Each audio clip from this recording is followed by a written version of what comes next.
ನಾನು ದೀಕ್ಷಾ ಬಂಗೇರ. ಅಸ್ತ್ರ groups present ಸುದ್ದಿಗೊಂದು ಗುದ್ದು ನೇರ ಪ್ರಸಾರ ಕಾರ್ಯಕ್ರಮಕ್ಕೆ ಸ್ವಾಗತ. Powered by Mukund MGM reality, ಸಹ ಪ್ರಾಯೋಜಕರಾಗಿ BDG ಎಂಟರ್ಪ್ರೈಸಸ್, ಮಾಸ್ಟರ್ ಪ್ಲಾನರಿ ಗ್ರೂಪ್ಸ್. ಇವತ್ತಿನ ಸುದ್ದಿಗೊಂದು ಗುದ್ದುವಿನ ವಿಚಾರ ಕೋಮು ಜಿಗಿತ, ಪೊಲೀಸ್ ಹರಿತ, ತನಿಖೆಗೆ ಬಂದ NHRC. ದಕ್ಷಿಣ ಕನ್ನಡ ಜಿಲ್ಲೆಯ ಹಿಂದೂ ಕಾರ್ಯಕರ್ತರ ಮನೆಗಳಿಗೆ ಇತ್ತೀಚೆಗೆ ಪೊಲೀಸರು ರಾತ್ರಿ ಭೇಟಿಯನ್ನು ನೀಡ್ತಾ ಇದ್ದಾರೆ. ಸರ್ಕಾರ ಅಧಿಕಾರದ ಬಳಕೆ ಮಾಡಿಕೊಳ್ಳುತ್ತಿದೆ ಎಂದು ಬಿಜೆಪಿ ನಾಯಕರು ಆರೋಪಿಸಿದ್ದಾರೆ. ಅಲ್ಲದೆ ಕೇಂದ್ರ ಸಚಿವೆ ಶೋಭಾ ಕರಂದ್ಲಾಜೆ ಅವರು ಇದೇ ರೀತಿ ಆರೋಪಿಸಿ ಈ ಬಗ್ಗೆ ರಾಜ್ಯ ಪೊಲೀಸ್ ದೂರುಗಳ ಪ್ರಾಧಿಕಾರಕ್ಕೆ ಇತ್ತೀಚೆಗೆ ಪತ್ರವನ್ನು ಬರೆದು ಈ ಬಗ್ಗೆ ಕ್ರಮವನ್ನು ಕೈಗೊಳ್ಳುವಂತೆ ಮನವಿಯನ್ನು ಕೂಡ ಮಾಡಿದ್ರು. ಇದರ ಬಗ್ಗೆ ಒಂದು ವರದಿ ಇಲ್ಲಿದೆ, ನೋಡ್ಕೊಂಡು ಬರೋಣ.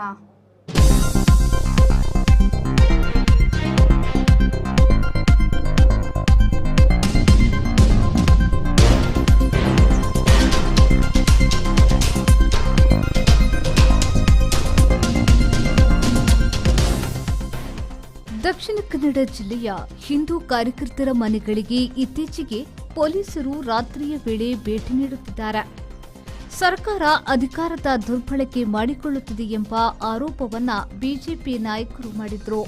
ಅಲ್ಲದೆ ಕೇಂದ್ರ ಸಚಿವೆ ಶೋಭಾ ಕರಂದ್ಲಾಜೆಯವರು ಇದೇ ರೀತಿ ಆರೋಪಿಸಿ ಈ ಬಗ್ಗೆ ರಾಜ್ಯ ಪೊಲೀಸ್ ದೂರುಗಳ ಪ್ರಾಧಿಕಾರಕ್ಕೆ ಇತ್ತೀಚೆಗೆ ಪತ್ರ ಬರೆದು ಈ ಬಗ್ಗೆ ಕ್ರಮ ಕೈಗೊಳ್ಳುವಂತೆಯೂ ಮನವಿ ಮಾಡಿದ್ರು. ಈ ಎಲ್ಲ ಬೆಳವಣಿಗೆ ಬಳಿಕ ಸಮಗ್ರ ತನಿಖೆ ನಡೆಸಿ 2 ವಾರಗಳಲ್ಲಿ ವರದಿ ಸಲ್ಲಿಸುವಂತೆ ರಾಜ್ಯ ಪೊಲೀಸ್ ಮಹಾನಿರ್ದೇಶಕರಿಗೆ ರಾಷ್ಟ್ರೀಯ ಮಾನವ ಹಕ್ಕು ಆಯೋಗ ಆದೇಶ ಮಾಡಿದೆ. ಮಂಗಳೂರು ಉತ್ತರ ವಿಧಾನಸಭಾ ಕ್ಷೇತ್ರದ ಬಿಜೆಪಿ ಶಾಸಕ ಡಾ ವೈ ಭರಶೆಟ್ಟಿ ಮಾನವ ಹಕ್ಕುಗಳ ಆಯೋಗಕ್ಕೆ ದೂರನ್ನ ನೀಡಿದ್ರು. ದೂರು ದಾಖಲಿಸಿದ ರಾಷ್ಟ್ರೀಯ ಮಾನವ ಹಕ್ಕು ಆಯೋಗ ರಾಜ್ಯ DGIGPಗೆ ಪ್ರಕರಣದ ಸಮಗ್ರ ತನಿಖೆ ನಡೆಸುವಂತೆ ಸೂಚನೆ ನೀಡಿದೆ. ದಕ್ಷಿಣ ಕನ್ನಡ ಜಿಲ್ಲೆಯಲ್ಲಿ ಪೊಲೀಸರು ಯಾವುದೇ ಅಪರಾಧ ಹಿನ್ನೆಲೆ FIR ವಾರೆಂಟ್ ನೀಡದೆ ಕಾನೂನು ಬಾಹಿರವಾಗಿ ರಾತ್ರಿ 11 ಗಂಟೆಯ ನಂತರ ಭೇಟಿ ನೀಡುತ್ತಿದ್ದಾರೆ. ಇದರಿಂದ ಹಿಂದೂಗಳಿಗೆ ತೊಂದರೆಯಾಗುತ್ತಿದೆ. ಪೊಲೀಸರು ಮನೆಗಳಿಗೆ ಹೋಗಿ ಛಾಯಾಚಿತ್ರ ತೆಗೆದು GPS ಮೂಲಕ ಸ್ಥಳ ಮಾಹಿತಿ ಸಂಗ್ರಹಿಸಿ ಪ್ರಶ್ನೆ ಮಾಡಿದ್ದಾರೆ ಎಂದು ದಕ್ಷಿಣ ಕನ್ನಡ ಜಿಲ್ಲಾ SP ವಿರುದ್ಧ ಶಾಸಕ ಭರತ್ ಶೆಟ್ಟಿಯವರು ದೂರು ನೀಡಿದರು. ಈ ಆದೇಶದ ಬೆನ್ನಲ್ಲೇ ರಾಷ್ಟ್ರೀಯ ಮಾನವ ಹಕ್ಕು ಆಯೋಗದ ತನಿಖಾ ವಿಭಾಗದ ಅಧಿಕಾರಿಗಳು ಶಾಸಕ ದೂರುದಾರ ಡಾ ವೈ ಭರತ್ ಶೆಟ್ಟಿಯವರ ಮನೆಗೆ ಭೇಟಿ ನೀಡಿ ಏನೆಲ್ಲ ಸಮಸ್ಯೆ ಆಗಿದೆ ಎಂದು ಮಾಹಿತಿಯನ್ನ ಪಡೆದುಕೊಂಡಿದ್ದಾರೆ. ದಕ್ಷಿಣ ಕನ್ನಡ ಸರಣಿ ಹತ್ಯೆಗಳು ನಡೆದವು. ಆದ್ದರಿಂದ ಜಿಲ್ಲೆಯಲ್ಲಿ ಕಾನೂನು ಸುವ್ಯವಸ್ಥೆ ಹತೋಟಿಗೆ ತರಲು ಪೊಲೀಸರು RSS ಮತ್ತು ಸಂಘ ಪರಿವಾರದ ಮುಖಂಡರ ಮನೆಗಳಿಗೆ ತಡರಾತ್ರಿ ಭೇಟಿ ನೀಡುತ್ತಿದ್ದಾರೆ. ಇದು ಸರಿಯಲ್ಲ ಎಂದು ಭರತ್ ಶೆಟ್ಟಿ ಹೇಳಿದ್ದಾರೆ. ಕೇಂದ್ರ ಕಾರ್ಮಿಕ ಮತ್ತು ಉದ್ಯೋಗ ರಾಜ್ಯ ಸಚಿವೆ ಶೋಭಾ ಕರಂದ್ಲಾಜೆ ಕೂಡ ಈ ಪ್ರಕರಣದಲ್ಲಿ ಕರ್ನಾಟಕ ಪೊಲೀಸ್ಗೆ ದೂರು ಪ್ರಾಧಿಕಾರ ಮತ್ತು ರಾಷ್ಟ್ರೀಯ ಮಾನವ ಹಕ್ಕುಗಳ ಆಯೋಗದ ಮಧ್ಯಪ್ರವೇಶ ಮಾಡಬೇಕೆಂದು ಮನವಿ ಮಾಡಿದ್ರು. PCA ಅಧ್ಯಕ್ಷ NK ಸುಧೀಂದ್ರ ರಾವ್ ಮತ್ತು NHRCಗೆ ಪತ್ರ ಬರೆದಿದ್ರು. ದಕ್ಷಿಣ ಕನ್ನಡ ಜಿಲ್ಲಾ SP ಡಾ ಅರುಣ್ ಹಾಗೂ ಪೊಲೀಸರ ವಿರುದ್ಧ ಕ್ರಮಕ್ಕೆ ಆಗ್ರಹಿಸಿದ್ದ ಶೋಭಾ ಕರಂದ್ಲಾಜೆಯವರು ಆರ್ಟಿಕಲ್ 21 ಅಡಿಯಲ್ಲಿ ಜೀವಿತದ ಹಕ್ಕು ಹಾಗೂ ಗೌಪ್ಯತೆಗಿರುವ ಹಕ್ಕು ಮತ್ತು ಆರ್ಟಿಕಲ್ 14 ಅಡಿಯಲ್ಲಿ ಸಮಾನತೆಯ ಹಕ್ಕುಗಳನ್ನು ಉಲ್ಲಂಘಿಸುತ್ತಿವೆ ಎಂದಿದ್ರು. ಮಂಗಳೂರಿನಲ್ಲಿ ಪೊಲೀಸ್ ಅಧಿಕಾರಿಗಳ ಬದಲಾವಣೆಯ ನಂತರ ಈ ಕ್ರಮಗಳಾಗುತ್ತಿವೆ. ಹಿಂದೂ ಸಮುದಾಯದ ಸದಸ್ಯರನ್ನೇ ಗುರಿಯಾಗಿಸಿಕೊಂಡಿದ್ದಾರೆ. ಈ ತೊಂದರೆಗೆ ಒಳಗಾಗಿರುವವರು ಯಾವುದೇ ಅಪರಾಧ ಹಿನ್ನೆಲೆ ಇಲ್ಲದವರಾಗಿದ್ದು ಯಾವುದೇ ದುಷ್ಕೃತ್ಯದಲ್ಲಿ ಭಾಗಿಯಾಗಿಲ್ಲ. ಈ ಕ್ರಮಗಳು ಪೊಲೀಸ್ ವ್ಯವಸ್ಥೆಯನ್ನ ರಾಜಕೀಯ ಪ್ರತೀಕಾರದ ಅಸ್ತ್ರವಾಗಿ ಬಳಸುವ ಆತಂಕವಿದೆ. ಈ ಕಾನೂನು ವಿರೋಧಿ ಕ್ರಿಯೆಗಳನ್ನು ತಡೆಗಟ್ಟಲು ತುರ್ತು ಕ್ರಮ ಕೈಗೊಳ್ಳುವಂತೆ ಮನವಿ ಮಾಡುತ್ತೇನೆ. ಇದರಲ್ಲಿ ಭಾಗಿಯಾದ ಪೊಲೀಸ್ ಅಧಿಕಾರಿಗಳ ವಿರುದ್ಧ ನ್ಯಾಯಸಮ್ಮತ ಮತ್ತು ಪಕ್ಷಪಾತವಿಲ್ಲದ ತನಿಖೆ ನಡೆಯಬೇಕು. ಸಂವಿಧಾನಾತ್ಮಕ ಮೌಲ್ಯಗಳು ಮತ್ತು ನಾಗರಿಕ ಹಕ್ಕುಗಳನ್ನು ಉಲ್ಲಂಘಿಸಿದವರನ್ನ ಹೊಣೆಯಾಗಿ ಪರಿಗಣಿಸಬೇಕು ಎಂದು ಲಿಖಿತ ದೂರನ್ನ ನೀಡಿದ್ರು. Bureau report, B4 news, Mangaluru.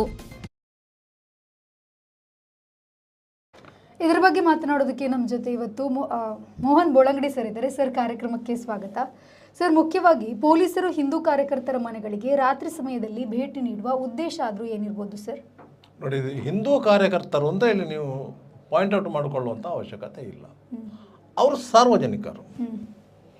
ಅವರ ಮನೆಗಳಿಗೆ ಪೊಲೀಸರು ರಾತ್ರಿ ವೇಳೆ ಹೋಗಿ ಅವರನ್ನು ಮನೆಯಿಂದ ಹೊರಗೆ ಕರೆದು ಅವರು ಮನೆಯಲ್ಲಿ ಇದ್ದಾರೋ ಇಲ್ಲವೋ ಎನ್ನುವುದನ್ನು ಪರಿಶೀಲನೆ ಮಾಡಿ ಅವರದೊಂದು ಫೋಟೋ ತೆಗೆದು ಅವರ ಮನೆಯ ಸಹಿತ ಫೋಟೋ ತೆಗೆದು ಅದನ್ನು GPS-ಗೆ ಅಪ್ಲೋಡ್ ಮಾಡ್ತಾ ಇದ್ದಾರೆ. ಅಂದರೆ ಗ್ಲೋಬಲ್ ಪೊಸಿಷನ್ ಸಿಸ್ಟಮ್ ಅಂತ ಒಂದು ಸಿಸ್ಟಮ್ ಇದೆ, ಅದಕ್ಕೆ ಅಪ್ಲೋಡ್ ಮಾಡು. ಅದಕ್ಕೆ ಅಪ್ಲೋಡ್ ಮಾಡಿದ ಮೇಲೆ ಏನಾಗುತ್ತದೆ ಎನ್ನುವ ಅರಿವು ಫೋಟೋ ತೆಗೆದವರಿಗೂ ಇಲ್ಲ, ಫೋಟೋ ತೆಗೆಸಿಕೊಂಡವರಿಗೂ ಇಲ್ಲ. SP ಅವರು ಒಂದು ಸೂಚನೆ ಕೊಟ್ಟಿದ್ದಾರೆ. ನಿಮ್ಮ ಪೊಲೀಸ್ ಠಾಣಾ ವ್ಯಾಪ್ತಿಯಲ್ಲಿ ಯಾರು ಸಂಘಟನೆಗಳಲ್ಲಿ ಸಕ್ರಿಯರಾಗಿರುವವರು ಮತ್ತು ಯಾವುದಾದರೂ ಪ್ರತಿಭಟನೆಗಳು, ಹೋರಾಟಗಳು ಇಂಥದ್ರಲ್ಲಿ ನಿರಂತರವಾಗಿ ಭಾಗವಹಿಸುವವರು, ಅವರ ಮೇಲೆ ಒಂದು ನಿಗಾ ಇರಿಸಬೇಕು ಅಂತ ಸೂಚನೆ ಕೊಟ್ಟಿದ್ದರು. ಯಾವ ರೀತಿ ನಿಗಾ ವಹಿಸುವುದು ಎನ್ನುವುದರ ಬಗ್ಗೆ ಅರಿವಿಲ್ಲದಂಥ ಅಧಿಕಾರಿಗಳು ಈ ಬಗ್ಗೆ ಅವರ ಮನೆಗೆ ಹೋಗಿ ಅವರ ಫೋಟೋ ತೆಗೆದು ಅದನ್ನು GPS ಸಿಸ್ಟಮಿಗೆ ಅಪ್ಲೋಡು ಮಾಡಿದರು. ಯಾಕಂತ ಹೇಳಿದರೆ ಅವರ ಮೇಲೆ ನಿರಂತರ ನಿಗಾ ಇಡಲಿಕ್ಕೆ ಆಗ್ತದೆ ಅಂತೇಳಿ. ನಿಮಗೆ ಅದು ಆ ಟೆಕ್ನಾಲಜಿ ಹೊಸತು, ಯಾರಿಗೂ ಅದರ ಅರಿವು ಇಲ್ಲ. ಒಬ್ಬ ವ್ಯಕ್ತಿಯ ಫೋಟೋವನ್ನು ಅವನ ಮನೆಯ ಎದುರು ನಿಲ್ಲಿಸಿ ತೆಗೆದು ಅದನ್ನು GPS ಸಿಸ್ಟಮಿಗೆ ಅಪ್ಲೋಡ್ ಮಾಡಿದರೆ ಆ GPS ಸಿಸ್ಟಮು AI ತಂತ್ರಜ್ಞಾನದ ಮೂಲಕ ಕಾರ್ಯನಿರ್ವಹಿಸುತ್ತಿದ್ದರೆ ಆ ವ್ಯಕ್ತಿ ಎಲ್ಲೆಲ್ಲಿಗೆ ಹೋಗ್ತಾ ಇದ್ದಾನೆ ಎನ್ನುವುದನ್ನು ವಾಚ್ ಮಾಡಲಿಕ್ಕೆ ಆಗ್ತದೆ. ಎಲ್ಲೆಲ್ಲಿಗೆ ಹೋಗ್ತಾನೆ ಅಂತ ವಾಚ್ ಮಾಡಲಿಕ್ಕೆ ಆಗ್ತದೆ. ಯಾಕಂತ ಹೇಳಿ ಒಬ್ಬ ವ್ಯಕ್ತಿ ಒಂದು ಕಡೆಯಲ್ಲಿ ಕಳೆದು ಹೋದರೆ ಆ ವ್ಯಕ್ತಿ ಎಲ್ಲಿಗೆ ಹೋಗಿದ್ದಾನೆ ಎನ್ನುವುದನ್ನು ಅದರಲ್ಲಿ ವಾಚ್ ಮಾಡಲಿಕ್ಕೆ ಆಗ್ತದೆ. ಈಗ ಮಂಗಳೂರು ನಗರದಲ್ಲಿ ಅಲ್ಲಲ್ಲಿ AI ತಂತ್ರಜ್ಞಾನದ ಕ್ಯಾಮರಾಗಳನ್ನು ಅಳವಡಿಸಲಾಗಿದೆ. ಹಂಪನಕಟ್ಟೆಯಲ್ಲಿ, ಜ್ಯೋತಿಯಲ್ಲಿ, KSRTC ಹತ್ರ, ಇಲ್ಲಿ ಪಂಪ್ವೆಲ್ಲಲ್ಲಿ ಎಲ್ಲ ಕಡೆಗಳಲ್ಲಿ AI ತಂತ್ರಜ್ಞಾನದ ಕ್ಯಾಮರಾಗಳನ್ನು ಅಳವಡಿಸಲಾಗಿದೆ. ಪುಣ್ಯಕ್ಕೆ ಅದು ಸದ್ಯಕ್ಕೆ ವರ್ಕ್ ಆಗ್ತಾ ಇಲ್ಲ. ಈಗ ಅದು ವರ್ಕ್ ಆದರೆ ಏನಾಗ್ತದೆ ಅಂತೇಳಿ, ಈಗ ಒಂದು ಸ್ಕೂಟರ್ ಪಂಪ್ವೆಲ್ ಸರ್ಕಲ್ನಿಂದ ಒಳಗೆ ಬಂತು ತಿಳ್ಕೊಳ್ಳಿ, ಆ ಸ್ಕೂಟರನ್ನು ಅಲ್ಲಿದ್ದ ಕ್ಯಾಮರಾ ಡಿಟೆಕ್ಟ್ ಮಾಡಿತ್ತು. ಸ್ಕೂಟರ್ ಡಿಟೆಕ್ಟ್ ಆಯಿತು, ಕ್ಯಾಮರಾದಲ್ಲಿ ಡಿಟೆಕ್ಟ್ ಆಯಿತು. ಮತ್ತು ಆ ಸ್ಕೂಟರ್ ನೇರವಾಗಿ ಜ್ಯೋತಿಗೆ ಬರ್ತದೆ ಅಂತ ತಿಳ್ಕೊಳ್ಳಿ, ಜ್ಯೋತಿ ಸರ್ಕಲ್ಗೆ ಬರ್ತದೆ, ಇಲ್ಲಾದರೆ ಫಳ್ಳಿನ ಸರ್ಕಲ್ಗೆ ಬರ್ತದೆ ಅಂತೇಳಿ ಗೊತ್ತಾಗ್ತದಲ್ಲ ನಿಮಗೆ. ನೀವು ಆ ಸ್ಕೂಟರನ್ನು ಸಸ್ಪೆಕ್ಟ್ ಸ್ಕೂಟರ್ ಅಂತ ಹೇಳಿ ನೀವು ಅಲ್ಲಿ ಪಂಪ್ವೆಲಲ್ಲಿ ಅದು ಡಿಟೆಕ್ಟ್ ಆದ ಕೂಡಲೇ ನೀವು ಅದರ ಲೊಕೇಶನ್ ಚೆಕ್ ಮಾಡಿದರೆ ಆ ಸ್ಕೂಟರ್ ಮಂಗಳೂರಲ್ಲಿ ಯಾವ ಮೂಲೆಯಲ್ಲಿದ್ದರೂ ಅದು ಫೈಂಡ್ ಔಟ್ ಮಾಡಿ ಸೂಚನೆ ಕೊಡ್ತದೆ. ಆ ಸ್ಕೂಟರ್ ಈಗ ಕಾರ್ ಸ್ಟ್ರೀಟ್ನ 4ನೇ ಕ್ರಾಸಿನ ಬದಿಯಲ್ಲಿ ಇದೆ ಅಂತ ಇಮ್ಮಿಡಿಯೇಟ್ ಆಗಿ ಕೊಡ್ತದೆ. ಅದೇ ರೀತಿಯ ಸಿಸ್ಟಮನ್ನು ಈ ಗ್ಲೋಬಲ್ ಪೊಸಿಷನ್ ಸಿಸ್ಟಮ್ ಏನಿದೆ ಅದರಲ್ಲಿ AI ತಂತ್ರಜ್ಞಾನವನ್ನು ಅಳವಡಿಸಿಕೊಂಡು ಮಾಡಲಾಗಿದೆ. ಅದರಿಂದಾಗಿ ಒಬ್ಬ ವ್ಯಕ್ತಿಯ ಫೋಟೋ ತೆಗೆದ್ರೆ ಆ ವ್ಯಕ್ತಿ ಮರುದಿವಸ ಎಲ್ಲಿ ಹೋಗ್ತಾನೆ, ಅದರ ಮರುದಿವಸ ಎಲ್ಲಿ ಹೋಗ್ತಾನೆ, ಯಾರ ಮದುವೆಗೆ ಹೋಗಿದ್ದಾನೆ, ಯಾರೊಂದಿಗೆ ಸಂಪರ್ಕ ಮಾಡಿದ್ದಾನೆ, ಎಲ್ಲೆಲ್ಲಿಗೆ ಹೋಗಿದ್ದಾನೆ, ಎಲ್ಲವನ್ನು ಕುಳಿತುಕೊಂಡೇ ವಾಚ್ ಮಾಡಲಿಕ್ಕೆ ಆಗುತ್ತೆ. ಇಲ್ಲದ್ರೆ ಒಬ್ಬ ವ್ಯಕ್ತಿಯನ್ನು ಆ ರೀತಿಯಾಗಿ ವಾಚ್ ಮಾಡಲಿಕ್ಕೆ ಬೇರೆ ಯಾವುದೇ ವ್ಯವಸ್ಥಿತವಾದ ಸಾಧನಗಳಿಲ್ಲ. ಇದು ಒಂದೇ ಸಾಧನ ಇರೋದು ಈಗ ಸದ್ಯಕ್ಕೆ. ಅದು ಸಹ ಇತ್ತೀಚೆಗೆ ಪರಿಚಯಿಸಲ್ಪಟ್ಟಂಥದ್ದು. ಅದರಿಂದ ಆ ಪ್ರಯೋಗವನ್ನು ದಕ್ಷಿಣ ಕನ್ನಡ ಜಿಲ್ಲೆಯಲ್ಲಿ, ಹೆಚ್ಚಿನ ಕರ್ನಾಟಕ ರಾಜ್ಯದಲ್ಲಿ ಪ್ರಥಮ ಬಾರಿಗೆ ಈ ದಕ್ಷಿಣ ಕನ್ನಡ ಜಿಲ್ಲೆಯಲ್ಲಿ ಪ್ರಾಯೋಗಿಕವಾಗಿ ಮಾಡಿದ್ದಾರೆ. ಆದರೆ ಆರಂಭದಲ್ಲಿ ಅಪಸ್ವರ ಕೇಳಿ ಬಂತು. ಯಾಕಂತ ಹೇಳಿದರೆ ಪೊಲೀಸರು ಓದದ್ದು ಅದು ಸ್ಥಳೀಯ ಪೊಲೀಸರ ಮಿಸ್ಟೇಕು. ಅವರು ಯಾರ ಎಲ್ಲ ಮನೆಗಳಿಗೆ ಹೋಗಬೇಕಿತ್ತೋ ಅದರೊಂದು ಪಾಯಿಂಟ್ ಔಟ್ ಮಾಡ್ಕೊಂಡಿರೋದು. ಯಾಕಂತ ಹೇಳಿದರೆ ಪೊಲೀಸರಿಗೂ ಸರಿಯಾದ ಮಾಹಿತಿಗಳು ಸ್ಥಳೀಯವಾಗಿ ಇಲ್ಲ. ಹೊಸದಾಗಿ ಪೊಲೀಸ್ ಠಾಣೆಗೆ ಬಂದಿರ್ತಾರೆ, ಕರ್ತವ್ಯ ನಿರ್ವಹಿಸಲಿಕ್ಕೆ ಮಾಡ್ತಾ ಇದ್ದಾರೆ. ಅವರು ಬೇರೆ ಬೇರೆ ರಾಜ್ಯದ ಬೇರೆ ಬೇರೆ ಜಿಲ್ಲೆಗಳಿಂದ ಬಂದವರು. ಇಲ್ಲಿನ ಮೂಲ ವಾಸ್ತವ್ಯದ ಅರಿವು ಇಲ್ಲ ಅವರಿಗೆ. ಬೇರೆ ಬೇರೆ ಜಿಲ್ಲೆಗಳಿಂದ ಬಂದಂಥ ಸಿಬ್ಬಂದಿಗಳಿರೋದು. ಅವರಿಗೂ ಸಹ ಈ ತಂತ್ರಜ್ಞಾನದ ಅರಿವು ಸ್ವಲ್ಪ ಕಡಿಮೆ ಇದೆ. ಆದ್ದರಿಂದ ಅವರಿಗೇನು ಹಿರಿಯ ಅಧಿಕಾರಿಗಳು ಅಷ್ಟು ಹೇಳಿದ್ದಾರೆ, ಇವರು ಹೋಗಿ ಅಷ್ಟು ಮಾಡಿದ್ದಾರೆ. ಅದು ಏನು ಪರಿಣಾಮ ಬೀರ್ತದೆ ಕೇಳಿದರೆ ಅವರಿಗೂ ಸಹ ಗೊತ್ತಿಲ್ಲ. ಇದು ಯಾಕೆ ತೆಗಿತೀರಿ ಅಂತ ಕೇಳಿದರೆ ಅವರಿಗೂ ಸಹ ಅದರ ಬಗ್ಗೆ ಸರಿಯಾದ ಮಾಹಿತಿ ಇಲ್ಲ. ಅವರೇನು ಹೇಳೋದು, SP ಅವರು ಹೇಳಿದ್ದಾರೆ ನಾವು ಬಂದಿದ್ದೇವೆ ತೆಗೆದಿದ್ದೇವೆ, ಅವರು ಕಳಿಸ್ಲಿಕ್ಕೆ ಹೇಳಿದರೆ ನಾವು ಫೋಟೋವನ್ನು ಕಳಿಸ್ತೇವೆ ಅಷ್ಟೇ ಹೇಳ್ತಾರೆ ಹೊರತು ಯಾಕೆ ತೆಗಿತೀರಿ ಎನ್ನುವುದಕ್ಕೆ ಅವರ ಹತ್ರವೂ ಮಾಹಿತಿ ಇಲ್ಲ, ಅವರು ಸಾರ್ವಜನಿಕರಿಗೂ ಮಾಹಿತಿ ಕೊಟ್ಟಿರಲಿಲ್ಲ. ಆದ್ದರಿಂದಾಗಿ ಜನರಲ್ಲಿ ಗೊಂದಲ ಸೃಷ್ಟಿಯಾದ ಉದ್ದೇಶ ಏನಂತ ಗೊತ್ತಾಗಬೇಕಲ್ಲ.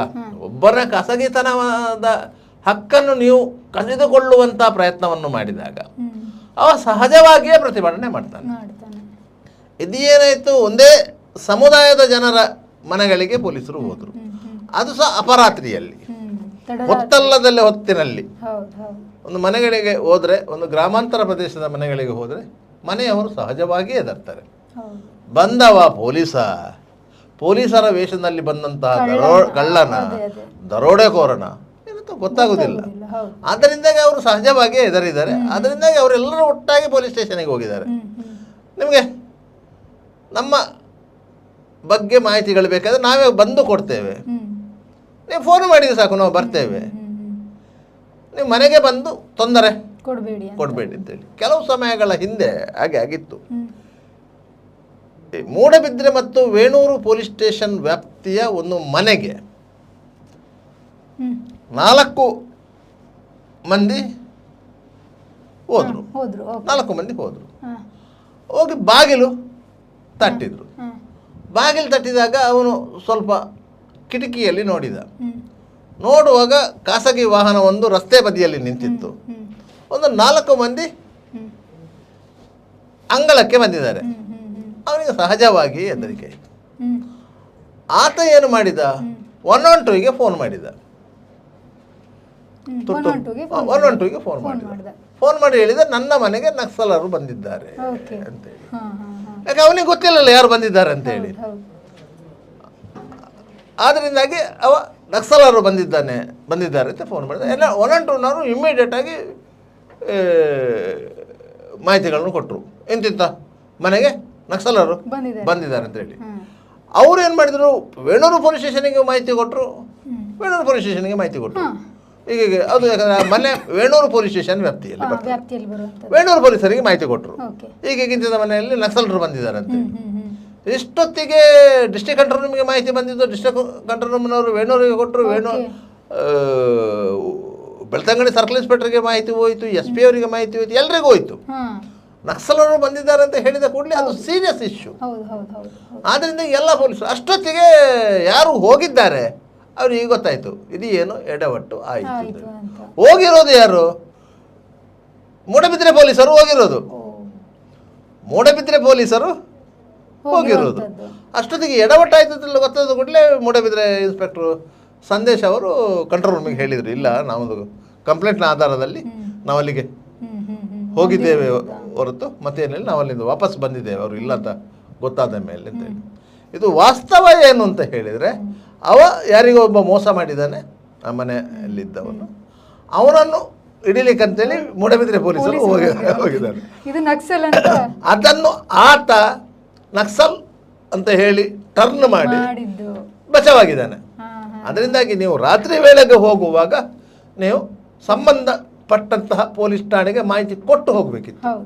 ಯಾಕಂದರೆ ಅವನು ಪೊಲೀಸ್ ಸ್ಟೇಷನ್ಗೆ ಫೋನ್ ಮಾಡಿದ್ದಾನೆ, ವೇಣೂರು ಪೊಲೀಸ್ ಸ್ಟೇಷನ್ಗೆ ಫೋನ್ ಮಾಡಿದ್ದಾನೆ, ಹೀಗೆ ನಿಮ್ಮ ಠಾಣೆಯಿಂದ ಯಾರಾದರೂ ಬಂದಿದ್ದಾರಾ ಅಂತೇಳಿ.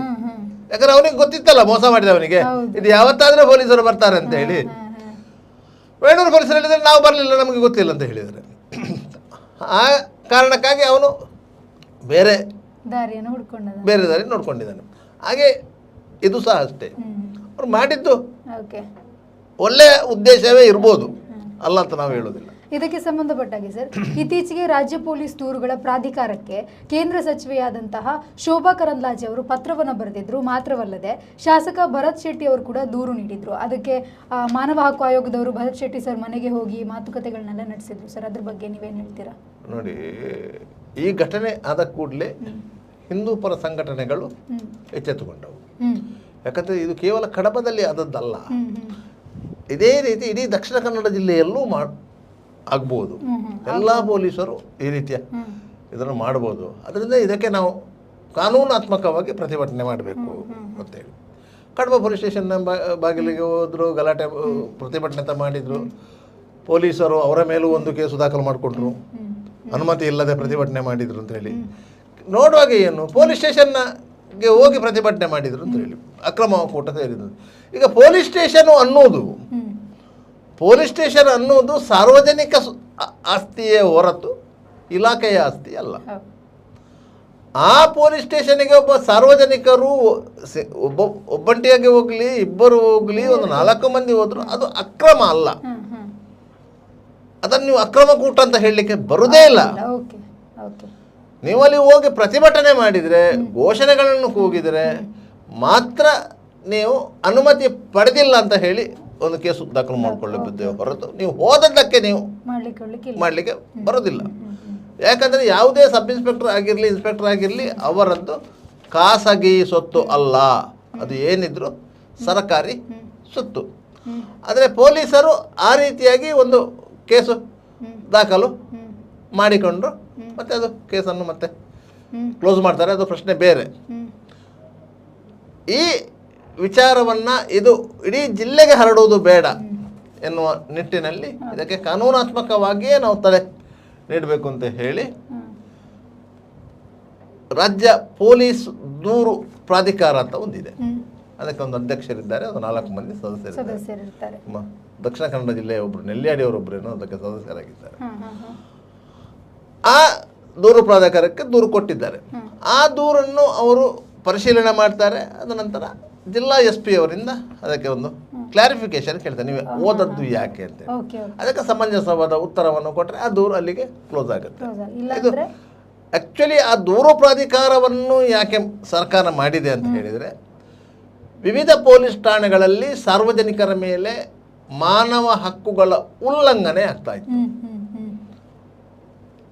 ಕ್ರಿಮಿನಲ್ ಪ್ರಕರಣಗಳಿಗೆ ಸಂಬಂಧಿಸಿದಂತೆ ನಿರಪರಾಧಿಗಳನ್ನು ಠಾಣೆಗೆ ಕರೆದುಕೊಂಡು ಬಂದು ಹಿಂಸೆ ನೀಡಲಾಗುತ್ತಿದೆ ಎನ್ನುವಂಥ ಆರೋಪಗಳು ಇತ್ತು. ಇಂತಹ ಸಂದರ್ಭದಲ್ಲಿ ಅವರಿಗೆ ನ್ಯಾಯ ಒದಗಿಸಿಕೊಡ್ಬೇಕು ಅಂತ ಹೇಳಿ ಒಂದು ದೂರು ಪ್ರಾಧಿಕಾರ ಅಂತೇಳಿ ಸರ್ಕಾರ ಮಾಡಿದೆ. ಅದಕ್ಕೆ ದೂರು ಕೊಡ್ಬೋದು. ಆ ದೂರನ್ನು ಯಾರು ದೂರುದಾರರಿದ್ದಾರೆ ಅವರ ಸಮ್ಮುಖದಲ್ಲಿ, ಇಲ್ಲದ್ರೆ ಬೇರೆ ಬೇರೆ ರೀತಿಯಲ್ಲಿ ಅದನ್ನು ಪರಿಹಾರ ಮಾಡಲಿಕ್ಕೆ ಆಗುತ್ತೆ.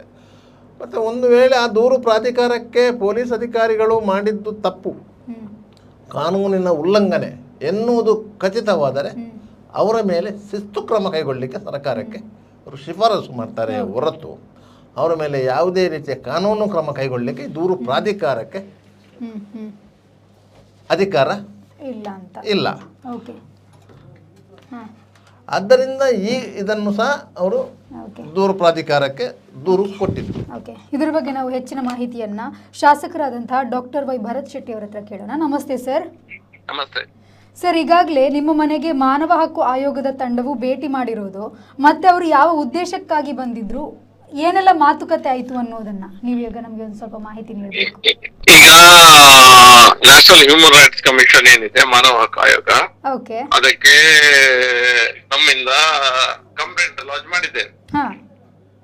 ಇಲ್ಲಿಂದ ನಾನು ಒಂದು ಲಾಂಚ್ ಮಾಡಿದ್ದೆ, ಮತ್ತು ನಮ್ಮ ಜಿಲ್ಲೆಯ ಎಲ್ಲ ಶಾಸಕರು ಮತ್ತು MP ಅವರು, MLC ಗಳು ಎಲ್ಲರೂ ಸೇರಿ ಒಂದು ಲಾಂಚ್ ಅನ್ನ ಮಾಡಿದ್ದೇವೆ. ಈಗ ಮೊದಲ ದಿನ ನಾನು ಮಾಡಿದ ಕಾರಣಕ್ಕಾಗಿ ಫಸ್ಟ್ ರಿಜಿಸ್ಟ್ರೇಷನ್ ಆದ ಕಾರಣ, ಕಂಪ್ಲೇಂಟ್ ರಿಜಿಸ್ಟರ್ ಆದ ಕಾರಣ ಅವ್ರು ಬಂದು ಕಂಪ್ಲೇಂಟ್ ಏನಂತ ಕೇಳಿದ್ರು. ಕಂಪ್ಲೇಂಟ್ ಅಂದ್ರೆ ನಾವು ಬರೆದು ಕೊಟ್ಟಿದ್ದೇವೆ ಏನು ವಿಷಯ ಅಂತ. ಕಂಪ್ಲೇಂಟ್ ಸಾರಾಂಶ ಏನಂತ ಹೇಳಿದ್ರೆ, ಈಗ ನಾಕ್ಟರ್ನಲ್ ವಿಸಿಟ್ಸ್ ಅಂದ್ರೆ ರಾತ್ರಿ ಪೊಲೀಸರು ಮನೆಗೆ ಬರೋದು, ರಾತ್ರಿ ಪೊಲೀಸರು ಮನೆಗೆ ಬಂದು ವಿದೌಟ್ ವಾರೆಂಟ್, ವಿದೌಟ್ ನೋಟಿಸ್, ಏನೂ ಕೇಸ್ ಇಲ್ಲದವರು, ಏನು ಕೇಸ್ ಇಲ್ಲ. ಕೆಲವರೆಲ್ಲ ಹಿರಿಯರಿದ್ದಾರೆ, 80 ವರ್ಷದ ಹಿರಿಯರಿದ್ದಾರೆ. ಖಾಲಿ ಅವರು ಯಾವ್ದೋ ಒಂದು ಸಂಘಟನೆ ಒಟ್ಟಿಗೆ ಗುರುತಿಸ್ಕೊಂಡಿದ್ದಾರೆ. ಕೆಲವರು ರಾಷ್ಟ್ರೀಯ ಸ್ವಯಂ ಸಂಘದ ಕಾರ್ಯಕರ್ತರಿರ್ತಾರೆ, ಕೆಲವರು ಯಾವ್ದೋ ಒಂದು ಸಮಾಜ ಸೇವಿಕಾ ಸಂಘದಲ್ಲಿ, ರಾಷ್ಟ್ರೀಯ ಸೇವಿಕಾ ಸಂಘದಲ್ಲಿ ಗುರುತಿಕೊಂಡಂತ ಮಹಿಳೆಯರು ಇದ್ದಾರೆ, ಹಿರಿಯ ಮಹಿಳೆಯರು ಇದ್ದಾರೆ. ಅವ್ರ ಮಳೆ ಹೋಗಿ ರಾತ್ರಿ ಹೋಗಿ ನಮ್ಗೆ ಅಧಿಕಾರಿಗಳು ಹೇಳಿದ್ದಾರೆ, GPS ಫೋಟೋ ತೆಗಿಬೇಕೆಂದು ಅಂತ ಹೇಳುದು, ಇದೆಲ್ಲ ಆಗಿದೆ. ಹಾಗೆ ಏನಾಗಿದೆ ಅಂದ್ರೆ, ಒಂದು ಸರಿ ಅಲ್ಲ, ಇದು ಕಂಟಿನ್ಯೂಸ್ ಆಗಿ ಅವ್ರ ಮನೆಗೆ ಹೋದ ಕಾರಣ ಎಲ್ಲ ಕಡೆ ಅದೊಂದು ದೊಡ್ಡದಾದ ಆಕ್ರೋಶ ಜನರಲ್ಲಿ ಇತ್ತು. ಈಗ ನಮ್ಮನೆಗೆ ಯಾಕೆ ಬರೋದವ್ರು, ನಮ್ಮಲ್ಲಿ ಪೊಲೀಸ್ ಕಂಪ್ಲೇಂಟ್ ಇಲ್ಲ, ಯಾವ್ದೇ ಎಂತದ್ದು ಕ್ರಿಮಿನಲ್ ಆಕ್ಟಿವಿಟಿ ರೆಕಾರ್ಡ್ ಇಲ್ಲ, ಹಿಸ್ಟ್ರಿ ಇಲ್ಲ, ಏನೂ ಇಲ್ಲ, ಸುಮ್ನೆ ನಾವು ನಮಾಜಿಗೆ ಜೀವನ ಮಾಡ್ತಿದ್ದವ್ರ ಮನೆಗೆ ಇವ್ರು ಯಾಕೆ ಬರ್ತಾ ಇದ್ದಾರೆ ಅನ್ನುವಂತ ಕೂಗು ಸಾರ್ವಜನಿಕ ವಲಯದಲ್ಲಿ ಇತ್ತು. ಆ ಕಾರಣಕ್ಕಾಗಿ ಹ್ಯೂಮನ್ ರೈಟ್ಸ್ ಕಮಿಷನ್ ಅವರು ಆ ವಿಷಯದ ಬಗ್ಗೆ ಈಗ ಮಾಹಿತಿಯನ್ನ ತೆಗೆದುಕೊಳ್ಳಿಕ್ಕೆ ಬಹುಶಃ ಒಂದು DSP ರ್ಯಾಂಕಿಂಗ್ ಮತ್ತು ಸಬ್ ಇನ್ಸ್ಪೆಕ್ಟರ್ ರ್ಯಾಂಕಿಂಗ್ ಬಹುಶಃ ಅಲ್ಲಿಂದ ಇನ್ವೆಸ್ಟಿಗೇಟಿವ್ ಆಫೀಸರ್ಸ್ ಬಂದಿದ್ದಾರೆ. ಮೆಂಬರ್ಸ್ ಅಲ್ಲ, ಇನ್ವೆಸ್ಟಿಗೇಟಿವ್ ಆಫೀಸರ್ಸ್ ಯಾರಿದ್ದಾರೆ ಅವ್ರು ಬಂದಿದ್ದಾರೆ. ಹಾಗಾಗಿ ಅವರು ಮಾಹಿತಿಯನ್ನ ತೆಗೆದುಕೊಂಡು ಮತ್ತೆ ನೆಕ್ಸ್ಟ್ ಆಕ್ಷನ್ ಏನ್ ಮಾಡ್ಲಿಕ್ಕೆ ಅಂದ್ರೆ ಮತ್ತೊಂದು DGಗೆ ಬಹುಶಃ ಅವರು ಲೆಟರ್ ಬರ್ದಿರ್ಬೇಕು. ಒಂದ್ ಲೆಟರ್ ಕಾಪಿ ನನಗ್ ಬಂದಿದೆ. ಯಾಕೆ ಹೋಗಿದ್ದಾರೆ ಅನ್ನುವಂತ ಕಾರಣವನ್ನ ಕೇಳಿ ಪೊಲೀಸ್ ಇಲಾಖೆಗೆ ಒಂದು ಲೆಟರ್ ಹೋಗಿದೆ ಇವರಿಂದ NHRC ಇಂದ. ಕಾರಣ ಕೇಳ್ಕೊಂಡು ಯಾಕೆಲ್ಲ ಇದೆಲ್ಲ ಆಗಿದೆ, ಏನಾಗಿದೆ ವಿಷಯ ಅನ್ನೋದು ಕೇಳ್ಕೊಂಡು ಅವರಿಗೂ ಹೋಗಿದೆ ಲೆಟರ್ ಪೊಲೀಸ್ ಇಲಾಖೆಗೆ, ಕರ್ನಾಟಕ ಪೊಲೀಸ್ ಹೋಮ್ ಮಿನಿಸ್ಟ್ರಿಗೆ. ಮತ್ತು ಇಲ್ಲಿ ಇನ್ವೆಸ್ಟಿಗೇಷನ್ ಇವತ್ತು ಬಂದಿದ್ದಾರೆ, ನಿನ್ನೆ ಅವ್ರು ಬಂದಿದ್ರು.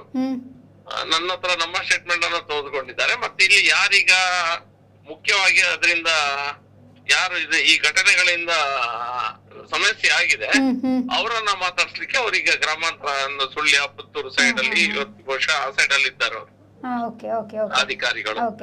ಸರ್, ಈಗ ನಾಗರಿಕ ಹಕ್ಕುಗಳನ್ನು ಉಲ್ಲಂಘಿಸಿದ್ದು ಸಾಬೀತಾದ್ರೆ ಯಾವ ರೀತಿ ಕ್ರಮವನ್ನ ಕೈಗೊಳ್ತಾರೆ, ಮತ್ತೆ ಇದಕ್ಕೆ ಕ್ರಮ ಕೈಗೊಳ್ಳುವವರು ಯಾರು ಅಂತ? ಈಗ ಇದು ಮಾನವ ಹಕ್ಕುಗಳ ಉಲ್ಲಂಘನೆ ಆದ್ರೆ ಒಬ್ರು ಜುಡಿಷಿಯಲ್ ಲೆವೆಲ್ ಆಫೀಸರ್ಸ್ ಇರ್ತಾರೆ ದೊಡ್ಡ ರೀತಿಯದ್ದು, ಮತ್ತು ಅದಕ್ಕೆ ದೊಡ್ಡ ರೀತಿಯ ಹಕ್ಕಿದೆ. ಮಾನವ ಹಕ್ಕಿಗೆ ದೊಡ್ಡ ರೀತಿಯ ಒಂದು ಪವರ್ ಇದೆ. ಅದು depending on the intensity of the ಇದು ವಾಟ್ ಎವರ್ ಕ್ರೈಮ್, ಅದು ಏನೋ ಮಿಸ್ಟೇಕ್ಸ್ ಆಗಿದೆ ಅದ್ರ ಇಂಟೆನ್ಸಿಟಿ ಮೇಲೆ ಡಿಪೆಂಡ್ ಆಗಿರ್ತದೆ. ಫಾರ್ ಎಕ್ಸಾಂಪಲ್ ಕೆಲವು ಕಡೆ ಟಾರ್ಚರ್ ಆಗ್ತದೆ, ಕೆಲವು ಕಡೆ ಫಿಸಿಕಲ್ ಹಾರ್ಮ್ ಆಗ್ತದೆ, ಕೆಲವು ಕಡೆ ಮೆಂಟಲ್ ಟಾರ್ಚರ್. ಅದು ಡಿಪೆಂಡಿಂಗ್ ಆನ್ ದ ಇಂಟೆನ್ಸಿಟಿ ಅದರ ಪನಿಷ್ಮೆಂಟ್ ಲೆಕ್ಕದಲ್ಲಿ ಇರ್ತದೆ. ಮೊದಲು ಅವರು ಪ್ರೂವ್ ಆಗ್ಬೇಕು ಅದು ಪನಿಷ್ಮೆಂಟ್ ಆಗಿದೆ, ಈಗ ಇದೊಂದು ಸಮಸ್ಯೆ ಆಗಿದೆ, ಅದಕ್ಕವರು ಇನ್ವೆಸ್ಟಿಗೇಷನ್ ಮಾಡ್ತಾ ಇರ್ತಾರೆ. ಸರ್, ಇದು ಕಡಬದಲ್ಲಿ ಆರಂಭದಲ್ಲಿ ಈ ಘಟನೆ ನಡೆಯಿತು, ಅದಕ್ಕೆ ನೀವು ಪ್ರತಿಭಟನೆಗಳನ್ನ ಮಾಡಿದ್ದೀರಿ. ಅಲ್ಲಿನ ಸ್ಥಳೀಯರು ಪೊಲೀಸ್ ಠಾಣೆಗೆ ಹೋಗಿ ಪ್ರತಿಭಟನೆಯನ್ನು ದಾಖಲಿಸಿದ್ದಾರೆ. ಅವರ ಮೇಲೂ ಅಲ್ಲಿ ಒಂದು ಪ್ರಕರಣ ದಾಖಲಿಸಿಕೊಳ್ಳಲಾಗಿತ್ತು. ಅದರ ನಂತರ ನೀವೆಲ್ಲ ಸೇರಿ ಜನಪ್ರತಿನಿಧಿಗಳು ಸೇರಿ IG ಮಟ್ಟಕ್ಕೆ ದಲ್ಲಿ ಹೋಗಿ ಮಾತುಕತೆಯನ್ನು ನಡೆಸಿದಿರಿ. ಕಮಿಷನರ್ ಹತ್ರ ಹೋಗಿ ಮಾತುಕತೆ ಮಾಡಿದ್ದೀರಿ, ಪಶ್ಚಿಮ ವಲಯದ IGP ಅವ್ರ ಹತ್ರ ಮಾತುಕತೆ ನಡೆಸಿದಿರಿ, SP ಅವ್ರದ್ದೆಲ್ಲ ಮಾತುಕತೆ ನಡೆಸಿದಿರಿ. ತದನಂತರ ಇಂತಹ ಘಟನೆಗಳು ಆಗಿದೆಯಾ? ಆಗಿದೆ. ಅದು ನಾವು ಬಹುಶಃ ಶುಕ್ರವಾರ ತನಕ ಆಗಿದೆ. ಮೊನ್ನೆ ತನಕ ಹೌದು, ಮೊನ್ನೆ ಶುಕ್ರವಾರ ತನಕ ಆಗಿದೆ ನನ್ನ ಪ್ರಕಾರ. ಅವ್ರ ಇಂಟೆನ್ಷನ್ ಏನಾದ್ರು ಒಂದು ಅವ್ರು ರೀಸನ್ ಕೊಡ್ಬೋದು ಇದಕ್ಕೋಸ್ಕರ ಇಂಟೆನ್ಷನ್ ಮಾಡಿದಾರೆ ಅಂತ ಹೇಳಿದ್ರೆ. ಆದ್ರೆ ಯಾರ ಮನೆಗೆ ಹೋಗಿದ್ದಾರೆ ಅದು ನಮ್ಗೆ ಪ್ರಾಬ್ಲಮ್. ನೀವು ಯಾರೋ ಒಂದು ದೊಡ್ಡ ತುಂಬಾ ಕೇಸಲ್ಲಿ ಇದ್ದವರು, ರೋಡ್ ಶೀಟರ್, ಅದನ್ನ ನೋಡ್ಲಿಕ್ಕೆ ಹೋಗಿದ್ದೇವೆ, ಅವ್ರ ಕೇಸ್ ಇದೆ ಅವ್ರ ಮೇಲೆ ಮಾತಾಡ್ಲಿಕ್ಕೆ ಹೋಗಿದ್ದೇವೆ, ಇದ್ದಾರೋ ಇಲ್ಲೋ ನೋಡಿದ್ದು ಬೇರೆ ವಿಷಯ. ಇದು ಟೋಟಲಿ ಅನ್ರಿಲೇಟೆಡ್, ಅನ್ಕನೆಕ್ಟೆಡ್ ಇವರೆಲ್ಲ ಸಹ. ಹಾಗಾಗಿ ಪೊಲೀಸರಿಗೆ ಯಾರು ಈ ಲಿಸ್ಟ್ ಅನ್ನ ಕೊಟ್ಟಿದ್ದಾರೆ ಅದೇ ತಪ್ಪು ಇದೆ. ಈಗ ಈ ಲಿಸ್ಟ್ ಒಂದು ಮಾಡ್ತಾರಲ್ಲ, ಈಗ ಅಟ್ಲೀಸ್ಟ್ ನಮ್ಮ ಮಾಹಿತಿಯಲ್ಲಿ, ನಮ್ಮೆಲ್ಲ ಶಾಸಕರ ಮಾಹಿತಿಯಲ್ಲಿ ಒಂದು 40 ಜನ ನಮ್ಮ ಮಾಹಿತಿಯಲ್ಲೇ ಇದ್ದಾರೆ, ಅರೌಂಡ್ 40 ಇಷ್ಟು ಜನರ ಮನೆಗೆ ಹೋಗಿದ್ದಾರೆ ಕಂಟಿನ್ಯೂಸ್ ಆಗಿ. ಆ ಲಿಸ್ಟ್ ಅನ್ನ ಯಾರಾದ್ರೂ ಮಾಡಿ ಇರ್ಬೇಕಲ್ಲ. ಹೌದು, ನೀವು ಲಿಸ್ಟ್ ಅನ್ನ ಹೇಗೆ ಪ್ರಿಪೇರ್ ಮಾಡಿದ್ರಿ, ಯಾವ ಆಧಾರದ ಮೇಲೆ ಈ ಲಿಸ್ಟ್ ಅನ್ನ ಮಾಡಿದ್ರಿ, ನೀ ಯಾಕೆ ಮಾಡಿದ್ರಿ? ಸಮಾಜ ಸೇವೆ ಆ ಲಿಸ್ಟ್ ಅನ್ನ ಮಾಡಿ ಅವರು ಮನೆಗೆ ಹೋಗುದೇ ಇಷ್ಟು ಸರಿ? ಇದು ನಮ್ಮ ಪ್ರಶ್ನೆ. ಈಗ ಪೊಲೀಸ್ ಠಾಣೆಗಳಲ್ಲಿರುವಂತಹ ದಾಖಲೆಗಳ ಆಧಾರದಲ್ಲಿ ಅವರು ಲಿಸ್ಟ್ ಮಾಡಿರ್ಬೋದಾ, ಅಲ್ಲ ಬೇರೆಯವರು ಹೇಳಿಕೊಟ್ಟು ಅವರು ಲಿಸ್ಟ್ ಮಾಡಿರ್ಬೋದಾ? ಇದು ಪೊಲೀಸ್ ಠಾಣೆಯಲ್ಲಿ ಈ ಆಧಾರ ಇರ್ಲಿಕ್ಕೆ ಸಾಧ್ಯ ಇಲ್ಲ, ಯಾಕಂದ್ರೆ ಯಾರ ಮೇಲೆ ಕೇಸ್ ಇಲ್ಲ.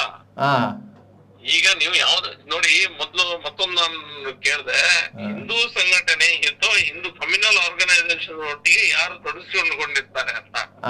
ಡಿಫೈನಿಂಗ್ ಒಂದು ಆರ್ಗನೈಸೇಷನ್ ಅನ್ನ ನೀವು ಕಮ್ಯುನಲ್ ಅಂತ ಡಿಫೈನ್ ಮಾಡ್ಬೇಕಾದದ್ದೇ ಒಂದು ದೊಡ್ಡ ಕೆಲಸ ಇದೆ. ಹೌದು, ವಿಲ್ ಯು ಡಿಫೈನ್ ಯಾರೋ ಒಂದು ಕಮ್ಯುನಲ್ ಆರ್ಗನೈಸೇಷನ್ ಅಥವಾ ಯಾವ್ದು NGO ನಾನ್ ಪ್ರಾಫಿಟ್ ಆರ್ಗನೈಸೇಷನ್ ಅಥವಾ ಏನೋ ಒಂದು ಒಳ್ಳೆ ಸಂಘ ಸಂಸ್ಥೆ ಮಾಡ್ಕೊಂಡು ಕೆಲಸ ಮಾಡುತ್ತಿರುವಂತವರ defining that self is difficult ಅಲ್ಲ? ಹೌದು, ಫಸ್ಟ್ ನೀವು ಡಿಫೈನ್ ಆದ್ರೂ ಸಹ ನೀವು ಅಲ್ಲಿಗೆ ಹೋಗ್ಲಿಕ್ಕೆ ರೀಸನ್ ಬೇಕು. ತುಂಬಾ ಎಲ್ಲ ಇದೆ ಅದರಲ್ಲಿ ವಿಷಯ.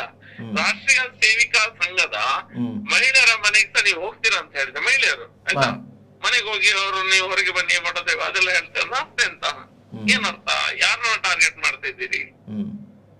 ನಮ್ಗೆ ನೀವು ಲಾ ಅಂಡ್ ಆರ್ಡರ್ ಮೇಂಟೈನ್ ಮಾಡ್ಲಿಕ್ಕೆ ಪೊಲೀಸ್ ಅಧಿಕಾರಿಗಳು ಏನ್ ಮಾಡಿದ್ರು ಸಹ ನಾವು ಸಂಪೂರ್ಣ ಬೆಂಬಲವನ್ನ ಕೊಡ್ತೇವೆ, ನಮ್ದು ಯಾವುದೇ ಸಮಸ್ಯೆ ಇಲ್ಲ. ಆದ್ರೆ ಎಲ್ಲಾ ನಿರಪರಾಧಿಗಳು ಯಾರು ಈ ವಿಷಯದಲ್ಲೇ ಇಲ್ಲ, ಅವ್ರವ್ರ ಮನೆಗೆ ನೀವು ನಡುರಾತ್ರಿಗೆ ಹೋಗಿ ನೀವು ಪೊಲೀಸ್ ಪವರ್ ಅನ್ನ ತೋರ್ಸ್ಲಿಕ್ಕೆ ಹೋಗ್ತೇವೆ ಅಂತ ಹೇಳಿದ್ರೆ ಸುಮ್ನೆ ಕುತ್ಕೊಳ್ಲಿಕ್ಕೆ ಆಗುದಿಲ್ಲ ಅಲ್ಲ. ಹೌದು, ಇಟ್ಸ್ ಎ ಸಿವಿಲೈಸ್ ಸೊಸೈಟಿ. ನಾವೇನು ಸಹ ಬ್ರಿಟಿಷ್ ಕಾಲದಲ್ಲಿ ಇಲ್ಲ, ಪ್ರಜಾಪ್ರಭುತ್ವ ವ್ಯವಸ್ಥೆಯಲ್ಲಿ ಇರುವಂತದ್ದು. ಅದು ಅಬ್ಸಲ್ಯೂಟ್ಲಿ ಡೆಮೋಕ್ರಸಿಯಲ್ಲಿ ಇದ್ದೇವೆ, ಅದಕ್ಕೊಂದು ವ್ಯವಸ್ಥೆ ಇದೆ. Okay, law and order maintain ಮಾಡೋದು ಪೊಲೀಸರಿಗೆ ಸುಲಭದ ಕೆಲಸ ಅಲ್ಲ. ನಾನು ಐ ಅಂಡರ್ಸ್ಟ್ಯಾಂಡ್ ದಟ್.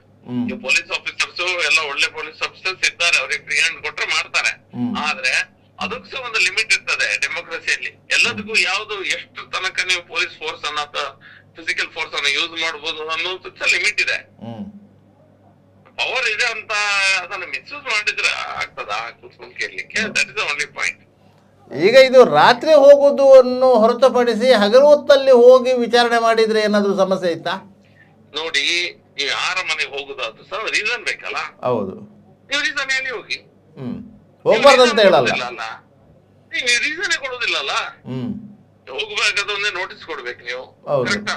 ಏನಾದ್ರು ಕೊಡ್ಬೇಕಲ್ಲ. ನೀವ್ ಸುಮ್ಮನೆ ಮನೆಗೆ ಹೋಗಿ, ಒಬ್ಬನ ಮನೆಗೆ ಹೋಗಿ ಅವನು ಕೆಲಸ ಮಾಡ್ತಾ ಇರ್ತಾನೆ ಎಲ್ಲೋ ಒಂದ್ ಕಡೆ ಕಂಪನಿಯಲ್ಲಿ ಕೆಲಸ ಮಾಡ್ತಾರೆ, ನೀವು ಕಂಪನಿಗೆ ಹೋಗಿ ನೀವು ಅವನು ಅದು ಮಾಡಿದ್ದಾರೆ, ಮಧ್ಯಾಹ್ನದ ಹೋಗಿದ್ದಾರೆ, ಅವ್ನು ಹೊರಗೆ ಕರೆದು ನೀವು ನಿಮ್ದು ಫೋಟೋ ತೆಗಿಬೇಕು ಅಂತ ಹೇಳಿದ್ರೆ ಯಾವುದೇ ಕ್ರಿಮಿನಲ್ ಆಕ್ಟಿವಿಟಿಯಲ್ಲಿ ತೊಡಸ್ಕೊಂಡಿಲ್ಲ.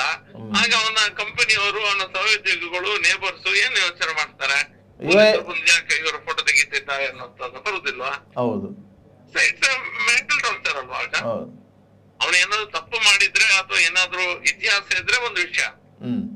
ಏನೂ ಇಲ್ಲದವರನ್ನ ನೀವು ಜಸ್ಟ್ ನೀವು ಅವರು ಯಾವ್ದೋ ಹಿಂದೂ ಸಮಾಜ ಸೇವಾ ಸಂಸ್ಥೆಗಳೊಟ್ಟಿಗೆ ಇದ್ದಾರೆ, ಅದು RS ಕಾರ್ಯಕರ್ತರು ಅನ್ನೋಂತ ಕಾರಣಕ್ಕಾಗಿ ನೀವು ಹೋದ್ರೆ ಅಲ್ಲ.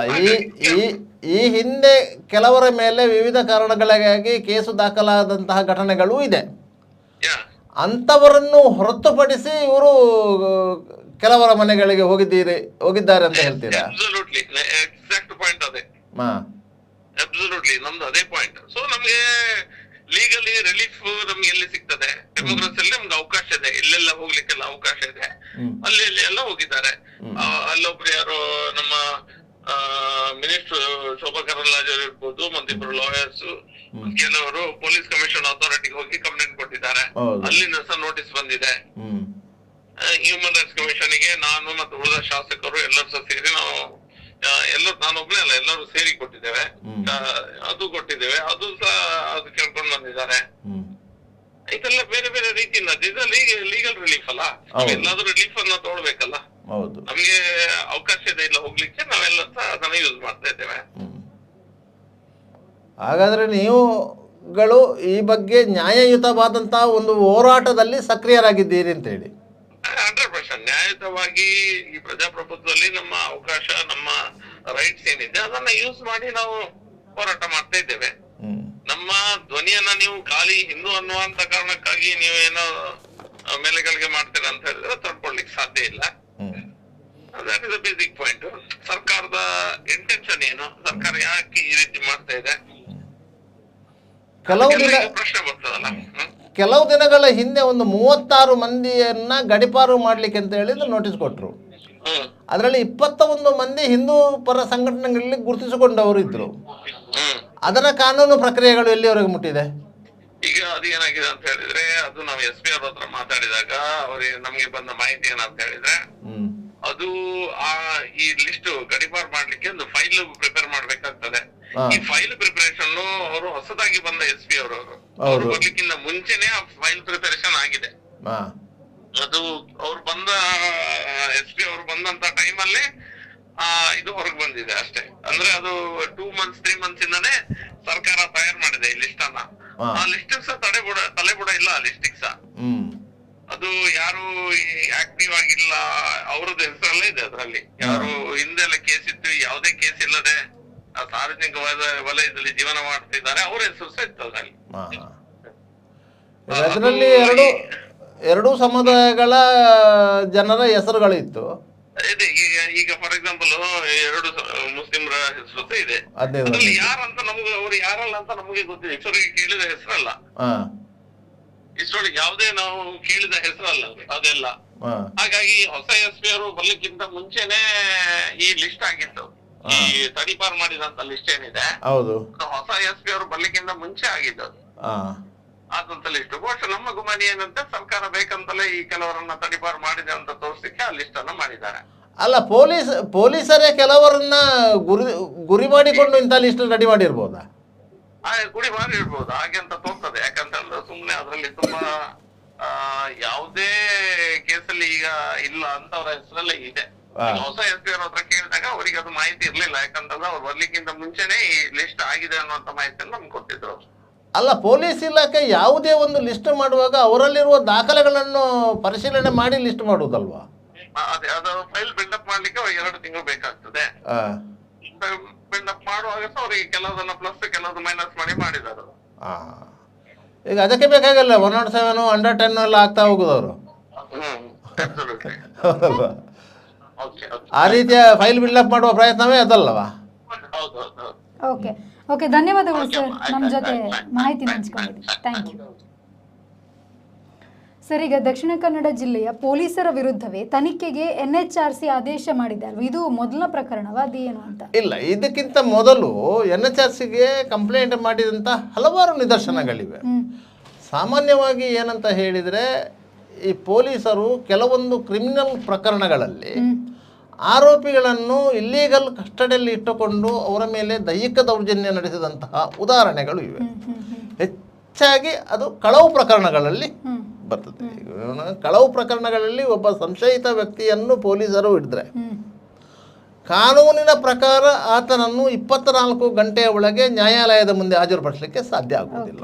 ಯಾಕಂತ ಹೇಳಿದರೆ ಯಾವುದೇ ರೀತಿಯ ಮೆಟೀರಿಯಲ್ ಎವಿಡೆನ್ಸು ಸಿಕ್ಕುವುದಿಲ್ಲ. ಯಾವುದೇ ಮೆಟೀರಿಯಲ್ ಎವಿಡೆನ್ಸ್ ಸಿಕ್ಕದೆ ಒಬ್ಬರನ್ನು ನ್ಯಾಯಾಲಯದ ಮುಂದೆ ಇವ ಕಳ್ಳ ಅಂತ ಹೇಳಲಿಕ್ಕೆ ಸಾಧ್ಯ ಆಗುವುದಿಲ್ಲ. ಆದ್ದರಿಂದ ಅವನನ್ನು ಪೊಲೀಸ್ ಠಾಣೆಯಲ್ಲಿ ಇಲ್ಲೀಗಲ್ ಕಸ್ಟಡಿಯಲ್ಲಿ ಇಟ್ಟುಕೊಂಡು ಅವನನ್ನು ಇಂಟ್ರಾಗೇಷನ್ಗೆ ಒಳಪಡಿಸಿ ಅವ ಎಲ್ಲೆಲ್ಲಿ ಕಳ್ಳತನ ಮಾಡಿದ್ದಾನೆ, ಅಂಥ ಸೊತ್ತುಗಳನ್ನು ಎಲ್ಲೆಲ್ಲಿ ಮಾರಾಟ ಮಾಡಿದ್ದಾನೆ ಅಂತ ಹೇಳಿ ಅದನ್ನೆಲ್ಲ ರಿಕವರಿ ಮಾಡಿಕೊಂಡು ಆತನನ್ನು ನ್ಯಾಯಾಲಯಕ್ಕೆ ಹಾಜರುಪಡಿಸಬೇಕಾದ. ಈ ಪ್ರಕ್ರಿಯೆಯಲ್ಲಿ ಪೊಲೀಸರು ಸುಮಾರು ಕೆಲವು ದಿನಗಳ ಕಾಲ ಆತನನ್ನು ತನ್ನ ಇಲ್ಲೀಗಲ್ ಕಸ್ಟಡಿಯಲ್ಲಿ ಇಟ್ಕೊಳ್ತಾರೆ. ಮತ್ತು ಯಾವಾಗ ಎಲ್ಲ ಪ್ರಾಥಮಿಕ ತನಿಖೆಗಳು ಮುಗಿದು ರಿಕವರಿ ಎಲ್ಲ ಮುಗಿದ ಮೇಲೆ ಅದನ್ನು ನ್ಯಾಯಾಲಯಕ್ಕೆ ಹಾಜರುಪಡಿಸುವುದಕ್ಕಿಂತ ಒಂದು 16-12 ಗಂಟೆಗಳ ಮೊದಲು ಅದನ್ನು ಬಂಧಿಸಿದ್ದೇವೆ ಅಂತ ಹೇಳಿ ಒಂದು ಸ್ಪಾಟ್ ತೋರಿಸಿ ಅಲ್ಲಿ ಒಂದು ಬಂಧನ ಪ್ರಕ್ರಿಯೆ ಅಂತ ಮಾಡಿ ಮತ್ತು ನ್ಯಾಯಾಲಯಕ್ಕೆ ಹಾಜರುಪಡಿಸ್ತಾರೆ. ಇಂತಹ ಸಂದರ್ಭದಲ್ಲಿ ಬಂಧಿತ ವ್ಯಕ್ತಿ ಇಲ್ಲವೇ ಆತನ ಬ್ಲಡ್ ರಿಲೇಷನ್ಸು, ಸಂಬಂಧಿಕರು, ಹೆಂಡತಿ ಇರ್ಬೋದು, ಮಕ್ಕಳಿರ್ಬೋದು, ತಂದೆ ಇರ್ಬೋದು, ತಾಯಿ ಇರ್ಬೋದು, ಇಂಥವರು ಒಂದು ನ್ಯಾಯಾಲಯಕ್ಕೆ ಕಂಪ್ಲೇಂಟ್ ಮಾಡ್ತಾರೆ. ಇಲ್ಲ ಇದ್ದರೆ ರಾಷ್ಟ್ರೀಯ ಮಾನವ ಹಕ್ಕುಗಳ ಆಯೋಗಕ್ಕೆ ಕಂಪ್ಲೇಂಟ್ ಮಾಡ್ತಾರೆ. ಈಗ ನಿಮಗೆ ಮಾನವ ಹಕ್ಕುಗಳ ಆಯೋಗ ಅಂತ ಹೇಳಿದರೆ ಕೆಲವರಿಗೆ ಕೆಲವು ರೀತಿಯ ಸಂಶಯಗಳಿವೆ. ನೋಡಿ, ರಾಷ್ಟ್ರೀಯ ಮಾನವ ಹಕ್ಕುಗಳ ಆಯೋಗ ಅಂತ ಹೇಳಿದರೆ ಅದು ಕೇಂದ್ರ ಸರ್ಕಾರವೇ ರೂಪಿತವಾದಂತಹ ಸಾಂವಿಧಾನಿಕ ಸಂಸ್ಥೆ. ಸುಪ್ರೀಂ ಕೋರ್ಟ್ನ ನ್ಯಾಯಾಧೀಶರು ಯಾರಿದ್ದಾರೆ ಅವರು ಅದರ ಅಧ್ಯಕ್ಷರಾಗಿರ್ತಾರೆ. ಪ್ರತಿ ರಾಜ್ಯದಲ್ಲೂ ಅದರ ಘಟಕಗಳಿವೆ. ರಾಜ್ಯ ಹೈಕೋರ್ಟ್ನ ನ್ಯಾಯಮೂರ್ತಿಗಳು ಅದರ ಅಧ್ಯಕ್ಷರಾಗಿರ್ತಾರೆ. ಆದ್ದರಿಂದ ಅದು ಟೋಟಲಿ ಒಂದು ಲೀಗಲ್ ಬೈಂಡಿಂಗ್ ಇರುವಂತಹ ಒಂದು ಸಂಸ್ಥೆ. ಅದಕ್ಕೆ ಸದಸ್ಯರಿರ್ತಾರೆ. ಅವರೆಲ್ಲರೂ ನಾಗರಿಕ ಸಮಾಜದಲ್ಲಿ ಉನ್ನತ ಸ್ತರದಲ್ಲಿ ಇದ್ದಂಥವರು. ಡಾಕ್ಟರ್ ಇರ್ತಾರೆ, ವಕೀಲರಿರ್ತಾರೆ, ಸೋಷಿಯಲ್ ಆ್ಯಕ್ಟಿವಿಟೀಸ್ಗಳಿರ್ತಾರೆ. ಇವರೆಲ್ಲ ಕಮಿಟಿಯಲ್ಲಿ ಇರ್ತಾರೆ. ಅಂತ ಅವರು ಇರುವಂತಹ ಒಂದು ಆಯೋಗ ಅದು is A commission, national human rights commission ಅಂತ ಹೇಳಿ. ಅದು ಎಲ್ಲ ರಾಜ್ಯಗಳಲ್ಲೂ ಇರ್ತದೆ. ಇದೇ ಹೆಸರನ್ನು ಹೋಲುವಂತಹ ಮಾನವ ಹಕ್ಕುಗಳ ಹಲವು ಸಂಸ್ಥೆಗಳು ಈ ದೇಶದಲ್ಲಿ ಕಾರ್ಯಾಚರಣೆ ನಡೆಸ್ತಾ ಇದೆ. ಅದರಲ್ಲೆಲ್ಲ ಇರುವವರು ಉನ್ನತ ಮಟ್ಟದಲ್ಲಿರುವವರು ಯಾರು ಅಂತ ಹೇಳಿದರೆ ಹೆಸರಿರುವುದು ಎಲ್ಲ ರಿಟೈರ್ಡ್ ಜಸ್ಟಿಸ್ಗಳದ್ದು, ಅವರ ಹೆಸರನ್ನು ಬಳಸಿಕೊಂಡು ಕೆಲವರು ಒಂದು ರೀತಿಯಲ್ಲಿ ಸರ್ಕಾರಿ ಅಧಿಕಾರಿಗಳನ್ನು ಬೆದರಿಸಲು ಮಾತ್ರ ಉಪಯೋಗವಾಗುವ ರೀತಿಯಲ್ಲಿ ಅದನ್ನು ನಡೆಸ್ತಾ ಇದ್ದಾರೆ.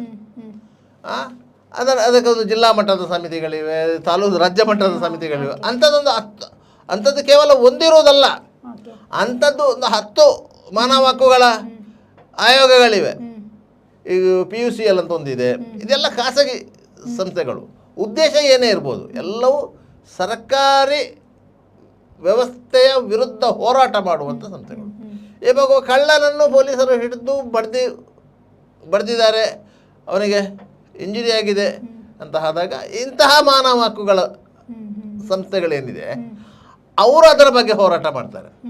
ಅವರು ಕಂಪ್ಲೇಂಟ್ ಮಾಡೋದು ಈ ರಾಷ್ಟ್ರೀಯ ಮಾನವ ಹಕ್ಕುಗಳ ಆಯೋಗಕ್ಕೆ. ಅವರು ಸಹ ಕಂಪ್ಲೇಂಟ್ ಮಾಡೋದು ಈ ರಾಷ್ಟ್ರೀಯ ಮಾನವ ಹಕ್ಕುಗಳ ಆಯೋಗಕ್ಕೆ. ಈ ರಾಷ್ಟ್ರೀಯ ಮಾನವ ಹಕ್ಕುಗಳ ಆಯೋಗಕ್ಕೆ ಕಂಪ್ಲೇಂಟ್ ಮಾಡಿದರೆ ಅವರು ಅದನ್ನು ಲೀಗಲಿ ಬೌಂಡಿಂಗ್ನ ಮೇಲೆ ತನಿಖೆ ಮಾಡ್ತಾರೆ. ಅವರು ಬೇಕಾಬಿಟ್ಟಿಯಾಗಿ ತನಿಖೆ ಮಾಡಲಿಕ್ಕೆ ಬರೋದಿಲ್ಲ. ಅದಕ್ಕೆ ಒಂದೊಂದು ಚೌಕಟ್ಟಿದೆ ಅದಕ್ಕೆ, ಆಯಿತಾ. ಅವರು ತನಿಖೆ ಮಾಡಿ ಅದರ ವರದಿಯನ್ನು ಕೇಂದ್ರ ಕಚೇರಿಗೆ ಒಪ್ಪಿಸಬೇಕು. ಕೇಂದ್ರ ಕಚೇರಿಯವರು ಅದರಲ್ಲಿ ಸರ್ಕಾರಿ ಅಧಿಕಾರಿಗಳ ತಪ್ಪಿದೆ ಅಂತ ಆದ ಕೂಡಲೇ ಅವರು ಸಂಬಂಧಿತ ರಾಜ್ಯ ಸರ್ಕಾರಕ್ಕೆ ಸೂಚನೆ ಕೊಡ್ತಾರೆ. ಇಂತಿಂಥ ಅಧಿಕಾರಿ ತಪ್ಪು ಮಾಡಿದರೆ ಅವನ ಮೇಲೆ ಕ್ರಮ ಕೈಗೊಳ್ಳಿ ಅಂತೇಳಿ. ಅವನ ಇಂಕ್ರಿಮೆಂಟ್ ಕಟ್ ಆಗ್ತದೆ, ಎಲ್ಲರೂ ಡಿಮೋಷನ್ ಆಗ್ಬೋದು, ಎಲ್ಲರೂ ಸಸ್ಪೆಂಡ್ ಆಗ್ಬೋದು. ಅದಕ್ಕಿಂತಲೂ ಜಾಸ್ತಿಯಾಗಿ ದುರ್ವರ್ತನೆ ಇದ್ದರೆ ಡಿಸ್ಮಿಸ್ಸು ಆಗ್ಬೋದು, ಆಯಿತಾ. ಮತ್ತು ಯಾರು ನೊಂದಿದ್ದಾರೆ ಅವರಿಗೆ ಸೂಕ್ತ ಪರಿಹಾರ ಕೊಡಲಿಕ್ಕೂ ಅವರು ನಿರ್ದೇಶನ ಕೊಡ್ತಾರೆ. ರಾಜ್ಯ ಸರ್ಕಾರ ಪರಿಹಾರ ಕೊಡಬೇಕು. ಇಂತಹ ಪ್ರಕರಣಗಳು ನಡೆದಿದೆ. ಆದರೆ ಬಹುತೇಕ ಜನರಿಗೆ ಇದರ ಅರಿವು ಇಲ್ಲ. ಅವರಿಗೆಲ್ಲ ಅರಿವಿರುವುದು ಏನಂತ ಹೇಳಿದರೆ, ಈ ರೀತಿಯಾಗಿ ಅದೇ ಹೆಸರನ್ನು ಹೋಲುವಂಥ ಸಂಸ್ಥೆಗಳಿದ್ದಾವಲ್ಲ, ಆ ಸಂಸ್ಥೆಗಳೇ ಒರಿಜಿನಲ್ ಸಂಸ್ಥೆಗಳು ಅಂತ ಎನಿಸ್ಕೊಂಡಿದ್ದಾರೆ. ಎಲ್ಲಿಯವರೆಗೆ ಅಂತ ಹೇಳಿದರೆ, ಇಲ್ಲಿನ ಕೆಲವು ಸರ್ಕಾರಿ ಅಧಿಕಾರಿಗಳು ಅದನ್ನು ನಂಬಿಕೊಂಡಿದ್ದಾರೆ, ಪೊಲೀಸ್ ಅಧಿಕಾರಿಗಳು ನಂಬಿಕೊಂಡಿದ್ದಾರೆ. ಆದರೆ ಮಾನವ ಹಕ್ಕುಗಳ ಆಯೋಗ ಅನ್ನುವಂತಹ ಕೇಂದ್ರ ಸರ್ಕಾರದ ಒಂದು ಬಾಡಿ ಏನಿದೆ, ಒಂದು ಸಂಸ್ಥೆ ಏನಿದೆ, ಅದೇ ಬೇರೆ, ಇದೇ ಬೇರೆ. ಇದು ನಿಮಗೆ ಸಾರ್ವಜನಿಕ ವಲಯದಲ್ಲಿ ಹೆಚ್ಚು ಚಿರಪರಿಚಿತವಾದಂತಹ ಒಂದು ಸಂಘಟನೆಗಳು. ಇದು ಎಲ್ಲ ಖಾಸಗಿ ಸಂಘಟನೆಗಳು. ಅದೇನು ಅದಕ್ಕೆ ಯಾವುದೇ ರೀತಿಯ ಲೀಗಲ್ ಬೈಂಡಿಂಗ್ ಇಲ್ಲ. ಅವರು ಒಂದು ವಿಸಿಟಿಂಗ್ ಕಾರ್ಡನ್ನು ಪ್ರಿಂಟ್ ಮಾಡಿಕೊಂಡು ಸರ್ಕಾರಿ ಅಧಿಕಾರಿಗಳನ್ನು ಬೆದರಿಸುವ ಕೆಲಸವನ್ನು ಮಾಡ್ತಾ ಇರ್ತಾರೆ. ಮತ್ತು ಯಾರಾದರಿಗೆ ತೊಂದರೆ ಆದವರು ಅವ್ರ ಹೋದರೆ ಅವರೊಂದು 3,500 ರೂಪಾಯಿ 4,000 ರೂಪಾಯಿ ಏನೋ ಫೀಸ್ ಅಂತ ತಗೊಂಡು ಅದನ್ನು ಅದು ಮಾಡ್ತಾರೆ. ಒಂದು 4 ಪೇಪರ್ಗಳನ್ನು ಟೈಪ್ ಮಾಡಿ ಯಾರ್ಯಾರಿಗೆ ಕಳಿಸ್ತಾರೆ. ತನಿಖೆ ಆಗ್ತದೆ, ಒಮ್ಮೊಮ್ಮೆ ಆಗೋದಿಲ್ಲ ಅಂತ ಹೇಳಿರಲಿಲ್ಲ. ನಾವೀಗ ರಾಜ್ಯ ಹೈಕೋರ್ಟಿನ ಮುಖ್ಯ ನ್ಯಾಯಮೂರ್ತಿಗಳಿಗೆ ಯಾರೇ ಖಾಸಗಿ ವ್ಯಕ್ತಿಗಳು ಒಂದು ಕಂಪ್ಲೇಂಟ್ ಬರೆದ್ರೂ ಸಹ ಅದು ಸಹ ತನಿಖೆಗೆ ಆದೇಶ ಆಗುತ್ತೆ. ಒಮ್ಮೆ ನೀವು ಬರೆದ ಕಂಪ್ಲೇಂಟಲ್ಲಿ ತಿರುಳು ಇದೆ ಅಂತ ಗೊತ್ತಾದರೆ ಸ್ವತಃ ಹೈಕೋರ್ಟು ಸ್ವಯಂ ಪ್ರೇರಿತವಾಗಿ PLI ದಾಖಲಿಸಿಕೊಳ್ತದೆ. ಸಾರ್ವಜನಿಕ ಹಿತಾಸಕ್ತಿ ಅರ್ಜಿ ದಾಖಲಿಸಿಕೊಂಡು ಸಂಬಂಧಪಟ್ಟವರಿಗೆ ನೋಟಿಸ್ ಕೊಡ್ತದೆ. ಇಂತಹ ಒಂದು ವ್ಯವಸ್ಥೆ ಇರುವಾಗ ಅಂಥ ವ್ಯವಸ್ಥೆಯನ್ನು 99.99% ಜನ ಉಪಯೋಗ ಮಾಡೋದಿಲ್ಲ. ಯಾರಾದರೂ 0.1% ಜನ ಅದರಲ್ಲಿ ಉಪಯೋಗ ಮಾಡಬಹುದೇ ಹೊರತು ಬೇರೆಯವರು ಮಾಡೋದಿಲ್ಲ. ಆದ್ದರಿಂದಲೇ ನಮಗೆ ಈ ಸರ್ಕಾರಿ ಅಧಿಕಾರಿಗಳ ಮೇಲೆ ಸಾರ್ವಜನಿಕರಿಗೆ ನಿಯಂತ್ರಣ ಇರುವುದಿಲ್ಲ ಅಂತ ಹೇಳಿ. ಸರ್ಕಾರಿ ಅಧಿಕಾರಿಗಳು ಏನು ಹೇಳಿದ್ದಾರೋ ಏನು ಮಾಡ್ತಾರೋ ಅದನ್ನು ನಾವು ಪ್ರಶ್ನೆ ಮಾಡುವುದಿಲ್ಲ. ಆ ಪ್ರಶ್ನೆ ಮಾಡುವಂತಹ ಸಂದರ್ಭ ಬಂದಾಗ ನಾವು ಅದಕ್ಕೆ ಉತ್ತರದಾಯಿತ್ವಗಳಾಗುವುದಿಲ್ಲ. ನಿಮಗೆ ಸಮಸ್ಯೆ ಆಗುವುದು ಇಲ್ಲಿ. ಯಾರು ಅನ್ಯಾಯಕ್ಕೆ ಒಳಗಾಗಿದ್ದಾನೆ ಅವನು ಪ್ರಶ್ನೆ ಮಾಡಲಿಕ್ಕೆ ಹೋದರೆ ಅವ ಯಾಕೆ ಅನ್ಯಾಯಕ್ಕೆ ಒಳಗಾದ ಎನ್ನುವುದು ಇಲ್ಲಿ ಮುಖ್ಯ ಆಗುತ್ತೆ. ಯಾಕೆ ಅನ್ಯಾಯಕ್ಕೆ ಒಳಗಾದ ಅಂತೇಳಿ ಅದನ್ನು ಯಾರು ಕೇಳುವುದಿಲ್ಲ ಅಂತನಾ? ಅದನ್ನು ಯಾರು ಕೇಳುವುದಿಲ್ಲ. ಯಾಕಂತ ಹೇಳಿದರೆ, ನೀವು ಒಂದು ತಪ್ಪು ಮಾಡದೇ ಇದ್ದರೆ ನಿಮ್ಮ ಮೇಲೆ ಪೊಲೀಸರು ದೌರ್ಜನ್ಯ ದಬ್ಬಾಳಿಕೆ ನಡೆಸಲಿಕ್ಕೆ ಸಾಧ್ಯ ಇಲ್ಲ ಎನ್ನುವಂಥ ಒಂದು ಸಾಮಾನ್ಯ ಥಿಂಕಿಂಗು. ಗೊತ್ತಾಯ್ತಾ? ಒಬ್ಬ ಅನ್ಯಾಯ ಮಾಡಲಿಲ್ಲ, ಒಬ್ಬನ ಮೇಲೆ ದೂರೇ ಇಲ್ಲ, ಅಂಥವನ್ನು ಪೊಲೀಸರು ಎತ್ಕೊಂಡು ಹೋಗಿ ಯಾಕೆ ವರ್ಕ್ ಮಾಡ್ತಾರೆ ಅಂತ ಇಟ್ಕೊಳ್ಳಿ, ಹೌದು ಹೌದು ಅದನ್ನು ನಂಬಲಿಕ್ಕೆ ಸಾಧ್ಯ ಆಗೋದಿಲ್ಲ. ಅವ ಏನಾದರೂ ತಪ್ಪು ಮಾಡಿದ್ದಾನೆ ಅಂತೇಳಿ. ಕೆಲವು ವರ್ಷಗಳ ಹಿಂದೆ ಒಂದು ಘಟನೆ ಆಗಿತ್ತು. ಏನು ಸರ್ ಅದು? ಹೆಸರು ನಾನು ಉಲ್ಲೇಖ ಪ್ರಸ್ತಾಪ ಮಾಡುವುದಿಲ್ಲ, ಉಲ್ಲೇಖ ಮಾಡುವುದಿಲ್ಲ. ಓಕೆ. ರಾಷ್ಟ್ರೀಯ ಮಟ್ಟದಲ್ಲಿ ಹೆಸರು ಮಾಡಿದಂತಹ ಒಬ್ಬ ಕ್ರೀಡಾಪಟುವನ್ನು ಪಾಂಡೇಶ್ವರ ಪೊಲೀಸ್ ಠಾಣೆಯ ಸಬ್ ಇನ್ಸ್ಪೆಕ್ಟರ್ ಠಾಣೆಗೆ ಬರಲಿಕ್ಕೆ ಹೇಳಿದರು. ಹಾಗೆ ಅವನು ಠಾಣೆಗೆ ಹೋದಾಗ ಹೇಳಿದರು, ನೀನು ನಿನ್ನ ವರ್ತನೆಯನ್ನು ಬದಲಿಸಿಕೊಳ್ಳದೇ ಇದ್ದಲ್ಲಿ ಪೊಲೀಸ್ ಅನ್ನೋದು ಏನಂತ ಗೊತ್ತಾಗತ್ತೆ, ಮತ್ತು ನಿನ್ನ ಮೈಮೇಲೆ ಯಾವ ಕಸವು ತುಂಬಿಕೊಂಡಿದೆ ಅದು ಎಲ್ಲವೂ ನಮ್ಮ ಲಾಠಿಯ ಅಡಿಯಲ್ಲಿ ನುಚ್ಚು ನೂರಾಗುತ್ತೆ, ಎಚ್ಚರಿಕೆ ಅಂತ ಹೇಳಿ ಅಷ್ಟು ಎದುರಿಸಿ ಅವನನ್ನು ಕಳಿಸಿಕೊಟ್ಟು. ಏನು ಕೇಸು ಮಾಡಲಿಲ್ಲ, ಯಾಕಂದರೆ ಒಳ್ಳೆಯ ಹೆಸರಿದ್ದಂಥ ಯುವಕ ಅಂತ ಹೇಳಿ. ಅದನ್ನು ಆತ ಕೆಲವು ನನ್ನ ಸಹೋದ್ಯೋಗಿಗಳಿಗೆ ಹೇಳಿದ. ಅವರೆಲ್ಲ ಒಟ್ಟಾದರು. ಒಬ್ಬ ರಾಷ್ಟ್ರೀಯ ಮಟ್ಟದಲ್ಲಿ ಹೆಸರು ಮಾಡದಂಥ ಒಬ್ಬ ಕ್ರೀಡಾಪಟುವಿಗೆ ಪೊಲೀಸ್ ಸ್ಟೇಷನಲ್ಲಿ ಈ ರೀತಿ ಅನ್ಯಾಯ ಆಯ್ತಲ್ಲ, ಇದನ್ನು ನಾವು ಪ್ರತಿಭಟನೆ ಮಾಡಬೇಕು ಅಂತೇಳಿ ನಾವು ಅದಕ್ಕೊಂದು ಪ್ರತಿಭಟನೆ ಮಾಡಬೇಕು, ಸಬ್ ಇನ್ಸ್ಪೆಕ್ಟರ್ ಮೇಲೆ ಕ್ರಮ ಆಗಬೇಕು ಅಂತೇಳಿ. ಆಗ ಆ ವಿಚಾರ ಬಂತು. ಹೀಗೆ ನಾವು ವಿಚಾರಿಸಿದ್ದೇವೆ ಯಾಕೆ ಅಂತೇಳಿ. ಯಾವುದೇ ಪೊಲೀಸರು ಆ ರೀತಿ ಒಬ್ಬ ನೋಟೆಡ್ ವ್ಯಕ್ತಿಗಳನ್ನು ಆ ರೀತಿಯಾಗಿ ವ್ಯವಹರಿಸುವುದಿಲ್ಲ. ಅವರು ವ್ಯವಹರಿಸುವುದಿಲ್ಲ ಅಂತ ನಾನು ಹೇಳುವುದಿಲ್ಲ, ಆದರೆ ಒಬ್ಬ ಸಾರ್ವಜನಿಕವಾಗಿ ಗುರುತಿಸಲ್ಪಡುವಂಥ ವ್ಯಕ್ತಿಯೊಂದಿಗೆ ಆ ರೀತಿಯಾಗಿ ವ್ಯವಹಾರ ಮಾಡುವುದಿಲ್ಲ. ಒಂದು ಪೊಲಿಟಿಷಿಯನ್ ಒಟ್ಟಿಗೆ ಮಾಡುವುದಿಲ್ಲ, ಹಿರಿಯರೊಂದಿಗೆ ಮಾಡುವುದಿಲ್ಲ. ಒಂದು ಸಾರ್ವಜನಿಕವಾಗಿ ಗುರುತಿಸಿಕೊಂಡು ಏನೊಂದು ಸಂಘಟನೆ ಅದರಲ್ಲೆಲ್ಲ ಮುಖ್ಯ ಪಾತ್ರ ಅಂಥವರನ್ನು ಆ ರೀತಿಯಾಗಿ ಕೇಳಿ. ಆಗ ಅವರು ಹೇಳಿದರು, ಹೀಗೆ ವಿಚಾರ, ಒಂದು ಬಾಡಿಗೆ ಮನೆಯಲ್ಲಿದ್ದಾನೆ, ಅಲ್ಲಿ ಆತ ಬೇರೆ ಬೇರೆ ರೀತಿಯ ಆ್ಯಕ್ಟಿವಿಟೀಸನ್ನು ಮಾಡ್ತಾ ಇದ್ದಾನೆ, ಅದು ಸುತ್ತಮುತ್ತಲಿನವರಿಗೆ ತೊಂದರೆ ಆಗ್ತಾಯಿದೆ, ಅದಕ್ಕೆ ಒಂದು ಕಂಪ್ಲೇಂಟ್ ಬಂದಿತ್ತು. ಅದಕ್ಕೆ ನಾವು ಅವನನ್ನು ಕರೆದು ಎಚ್ಚರಿಸಿದ್ದೇವೆ. ಒಂದು ನೀವು ನಮ್ಮ ಮರ್ಯಾದೆಯಲ್ಲಿ ಇರು, ತಪ್ಪಿದರೆ ಬೇರೆ ಮನೆ ಹೋಗು ಅಂತ ಹೇಳಿದ್ದೇವೆ, ಅಷ್ಟು ಹೇಳಿದ್ದೇವೆ. ಅದೇ ನಾವಾಗ ಯಾರು ನಮ್ಮ ಮೇಲೆ ಒತ್ತಡ ತಂದ್ರೆ ಅದನ್ನು ಸುದ್ದಿ ಮಾಡಬೇಕು, ಅದನ್ನು ಸಾರ್ವಜನಿಕವಾಗಿ ಅದನ್ನು ಮಾಡಬೇಕು ಅಂತ ಹೇಳಿದರೆ ನಾವು ಅವ್ರಿಗೆ ಹೇಳಿದ ವಿಷಯ ಹೀಗೆ, ನಾವು ಸುರಿಗೆ ಅವನನ್ನು ಯಾಕೆ ಕರೆಸಿದಂತ ಬರಿತೇವೆ, ಅದ ನಂತರ ಕರೆಸಿದ ನಂತರ ಏನಾಯಿತು ಅದನ್ನು ಮಾಡ್ತೇವೆ ಅಂತ ಹೇಳಿದೆವು. ಅಲ್ಲಿಗೆ ಆ ವಿಚಾರ ಬಿಟ್ಟು ಅದಕ್ಕೆ ಹೇಳಿದ್ದು ನಾನು, ಪೊಲೀಸರು ಎಲ್ಲ ಕೆಲಸವನ್ನು ತಪ್ಪೇ ಮಾಡ್ತಾರೆ ಅಂತ ನಾವು ಅವರಿಗೆ ಆಯಾ ಸಂದರ್ಭದಲ್ಲಿ ಕೆಲವೊಂದು ಇನ್ಸ್ಟ್ರಕ್ಷನ್ಗಳಿರ್ತವೆ, ಆ ಸಂದರ್ಭದಲ್ಲಿ ಅವರು ಆ ರೀತಿಯಾಗಿ ನಡೀತಾರೆ. ಆದರೆ ಅವರು ವಿವೇಚನೆಯಿಂದ ನಡ್ಕೊಳ್ಬೇಕು ಅಂತ ನಾವು ಹೇಳೋದು. ಇದೇ ವಿಚಾರವನ್ನು ನಾವು ಮಧ್ಯರಾತ್ರಿ ಯಾಕೆ ಹೋದ್ರಿ ಅಂತ ಕೇಳುವಂಥ ವ್ಯಕ್ತಿಗಳು, ನೀವು ಹಗಲಲ್ಲಿ ಎಲ್ಲಿಗೆ ಹೋಗಿದ್ದೀರಿ ಅಂತ ಕೇಳ್ತೇವೆ. ಹಗಲಲ್ಲಿ ಅವರು ಹೋದರೆ ಎಲ್ಲೋ ಒಬ್ಬ ಹುಡುಗ ಯಾವುದೋ ಒಂದು ಸಂಸ್ಥೆಯಲ್ಲಿ ಕೆಲಸ ಮಾಡ್ತಿದ್ದ ಅಲ್ಲಿಗೆ ಪೊಲೀಸರು ಹೋದ ಕೂಡಲೇ ಆ ಕೆಲಸದ ಸ್ಥಳದಲ್ಲಿ ಆತನಿಗೆ ಮುಜುಗರ ಉಂಟಾಗುತ್ತೆ, ಅದ ನಂತರ ಆತನ ನೋಡೋ ದೃಷ್ಟಿಕೋನವೇ ಬದಲಾಗುತ್ತೆ. ಅದರಿಂದಾಗಿ ಅವರು ಮನೆಗೆ ಹೋಗಿದ್ದಾರೆ. ಆದರೆ ಉದ್ದೇಶ ಏನಂತ ಆಗಬೇಕಲ್ಲ, ಅವನು ಯಾವುದಾದ್ರೂ ಕ್ರಿಮಿನಲ್ ಚಟುವಟಿಕೆಗಳಲ್ಲಿ ಭಾಗಿಯಾಗಿದ್ದಾನ, ಇಲ್ಲ ಅಂತಾದರೆ ಅವನನ್ನು ವಾಚ್ ಮಾಡುವಂಥ ಕೆಲಸಗಳು ಯಾಕೆ ಬೇಕು ಅಂತ ಹೇಳಿದ್ದು. ಅದಕ್ಕಾಗಿ ಇದು NHRC ವರೆಗೆ ಹೋಗಿರೋದು. ಈಗ NHRC ಅವರು ಇದನ್ನು ಕೂಲಂಕಷವಾಗಿ ವಿಚಾರಣೆ ಮಾಡಿದಾಗ ಅವರ ಎದುರು ಎಲ್ಲ ಅಧಿಕಾರಿಗಳು ಯಾರೆಲ್ಲ ಹೋಗಿದ್ದಾರೆ ಅವರು ಎಲ್ಲರೂ ಹೋಗಿ ಅವರ ಎದುರು ನಿಂತುಕೊಂಡು ಸ್ಟೇಟ್ಮೆಂಟ್ ಮಾಡಬೇಕಾಗ್ತದೆ. ಯಾರು ಹೇಳಿದ್ದು ಅದು ಸಹ ಬರುತ್ತೆ. SP ಹೇಳಿದರೆ SP ಬರ್ತಾರೆ, ಆದೇಶ ಎಲ್ಲಿದೆ ಅಂತ ಕೇಳ್ತಾರೆ, ರಿಟರ್ನ್ ಆದೇಶ ಇದೆಯಾ ಅಂತ ಹೇಳಿ. ಸಾಮಾನ್ಯವಾಗಿ ಪೊಲೀಸ್ ಹಿರಿಯ ಅಧಿಕಾರಿಗಳು ಯಾವುದೇ ರಿಟರ್ನ್ ಆದೇಶವನ್ನು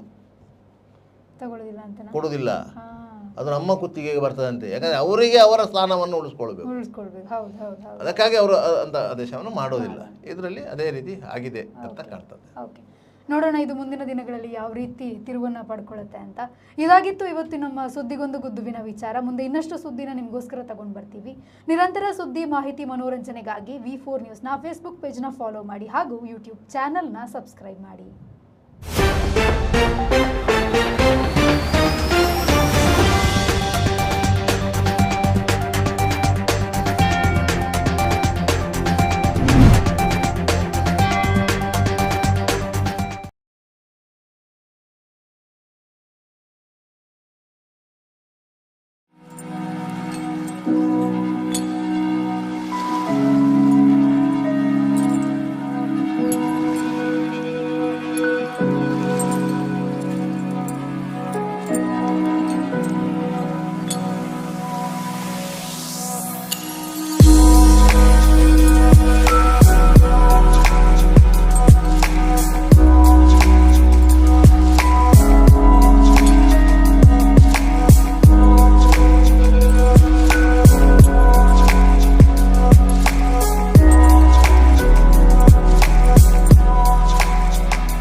Park with ease at Ajanta Business Center with security access and convenience at your fingertips.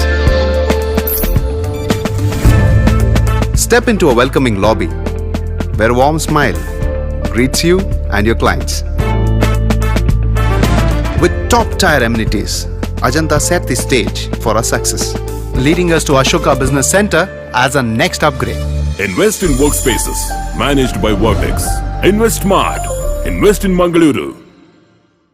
The Father Mullah Charitable Institutions, the most modern linear accelerator, only one of its kind in this region for specific burning of cancer cells. We have all precision equipments and instruments for both invasive and non-invasive surgical procedures and diagnosis, ultrasonic color Doppler, CT scan and MRI machines. The operation theaters are equipped with contemporary equipments, high-tech intensive care units, neo and postnatal units, burns unit, cath lab and cardiothoracic units are fully equipped. Our NICU is the largest in the city. The blood bank and cell separator and casualty are 24-hour services. The Father Mullah Charitable Institutions. Ideal ice cream, milky way to your heart.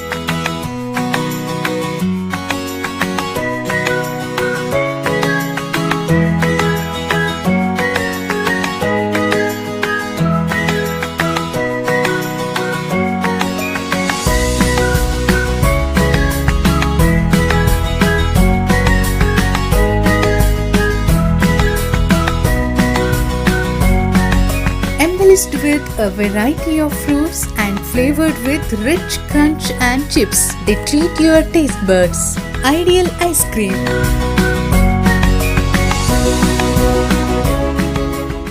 B. Devdas Ganpati Pai Enterprises.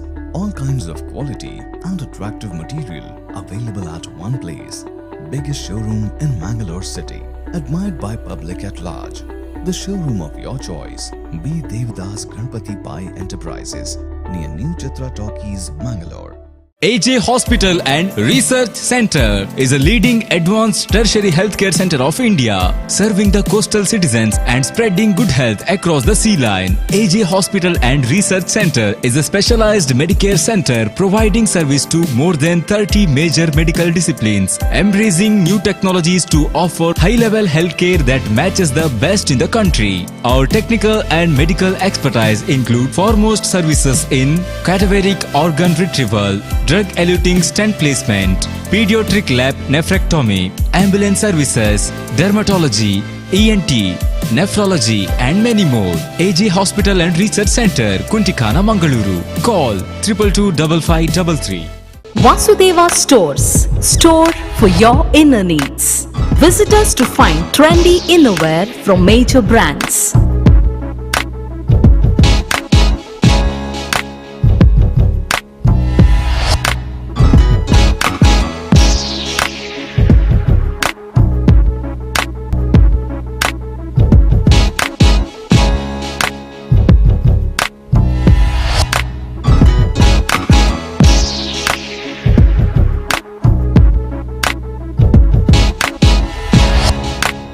Visit Vasudeva Stores, ground floor, Ideal Towers, near Sharavu Ganapati Temple, Mangaluru. Hi ಏನು ಆಶೀರ್ವಾದಕ್ಕೆ join ಆಯ್ರ ಬೈನಿ ಆಶೀರ್ವಾದ ಬಂಡ ಒಂಜಿ scheme ಅವಟ್ಟೆ ಇಲ್ಲುಂಡು bike ಉಂಡು car ಉಂಡು ಇಲ್ಲಾಗ ಬೋಡೇನ ಮಾತ ಐಟಮ್ಲ ಉಂಡು guarantee ಉಂಟತ್ತ ನಂಬಿಕೆಗೆ ನನಂಜಿ ಪುದರೆ ಆಶೀರ್ವಾದ ಯಾನ ಸೇರ್ದೆ ನಿಕ್ಲ ಸೇರ್ಲವೇ ತುಳುನಾಡದ ಮಾಂತ ಬಂದಲೆಗಳ ಸೊಲ್ಮೆಲು ಆಶೀರ್ವಾದ 2.0 ಯಾನ ಸೇರ್ದೆ ನಿಕ್ಲ ಸೇರ್ಲಿ.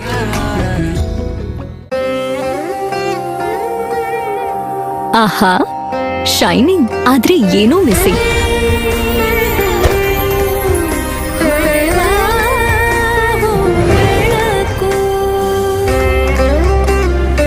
ಇದು ಹೊಳಿತಿದೆ ನಿಮ್ ಥರಾನೇ. ನೀನು ಸಹ ಹೊಳಿತಿದೆಯಾ?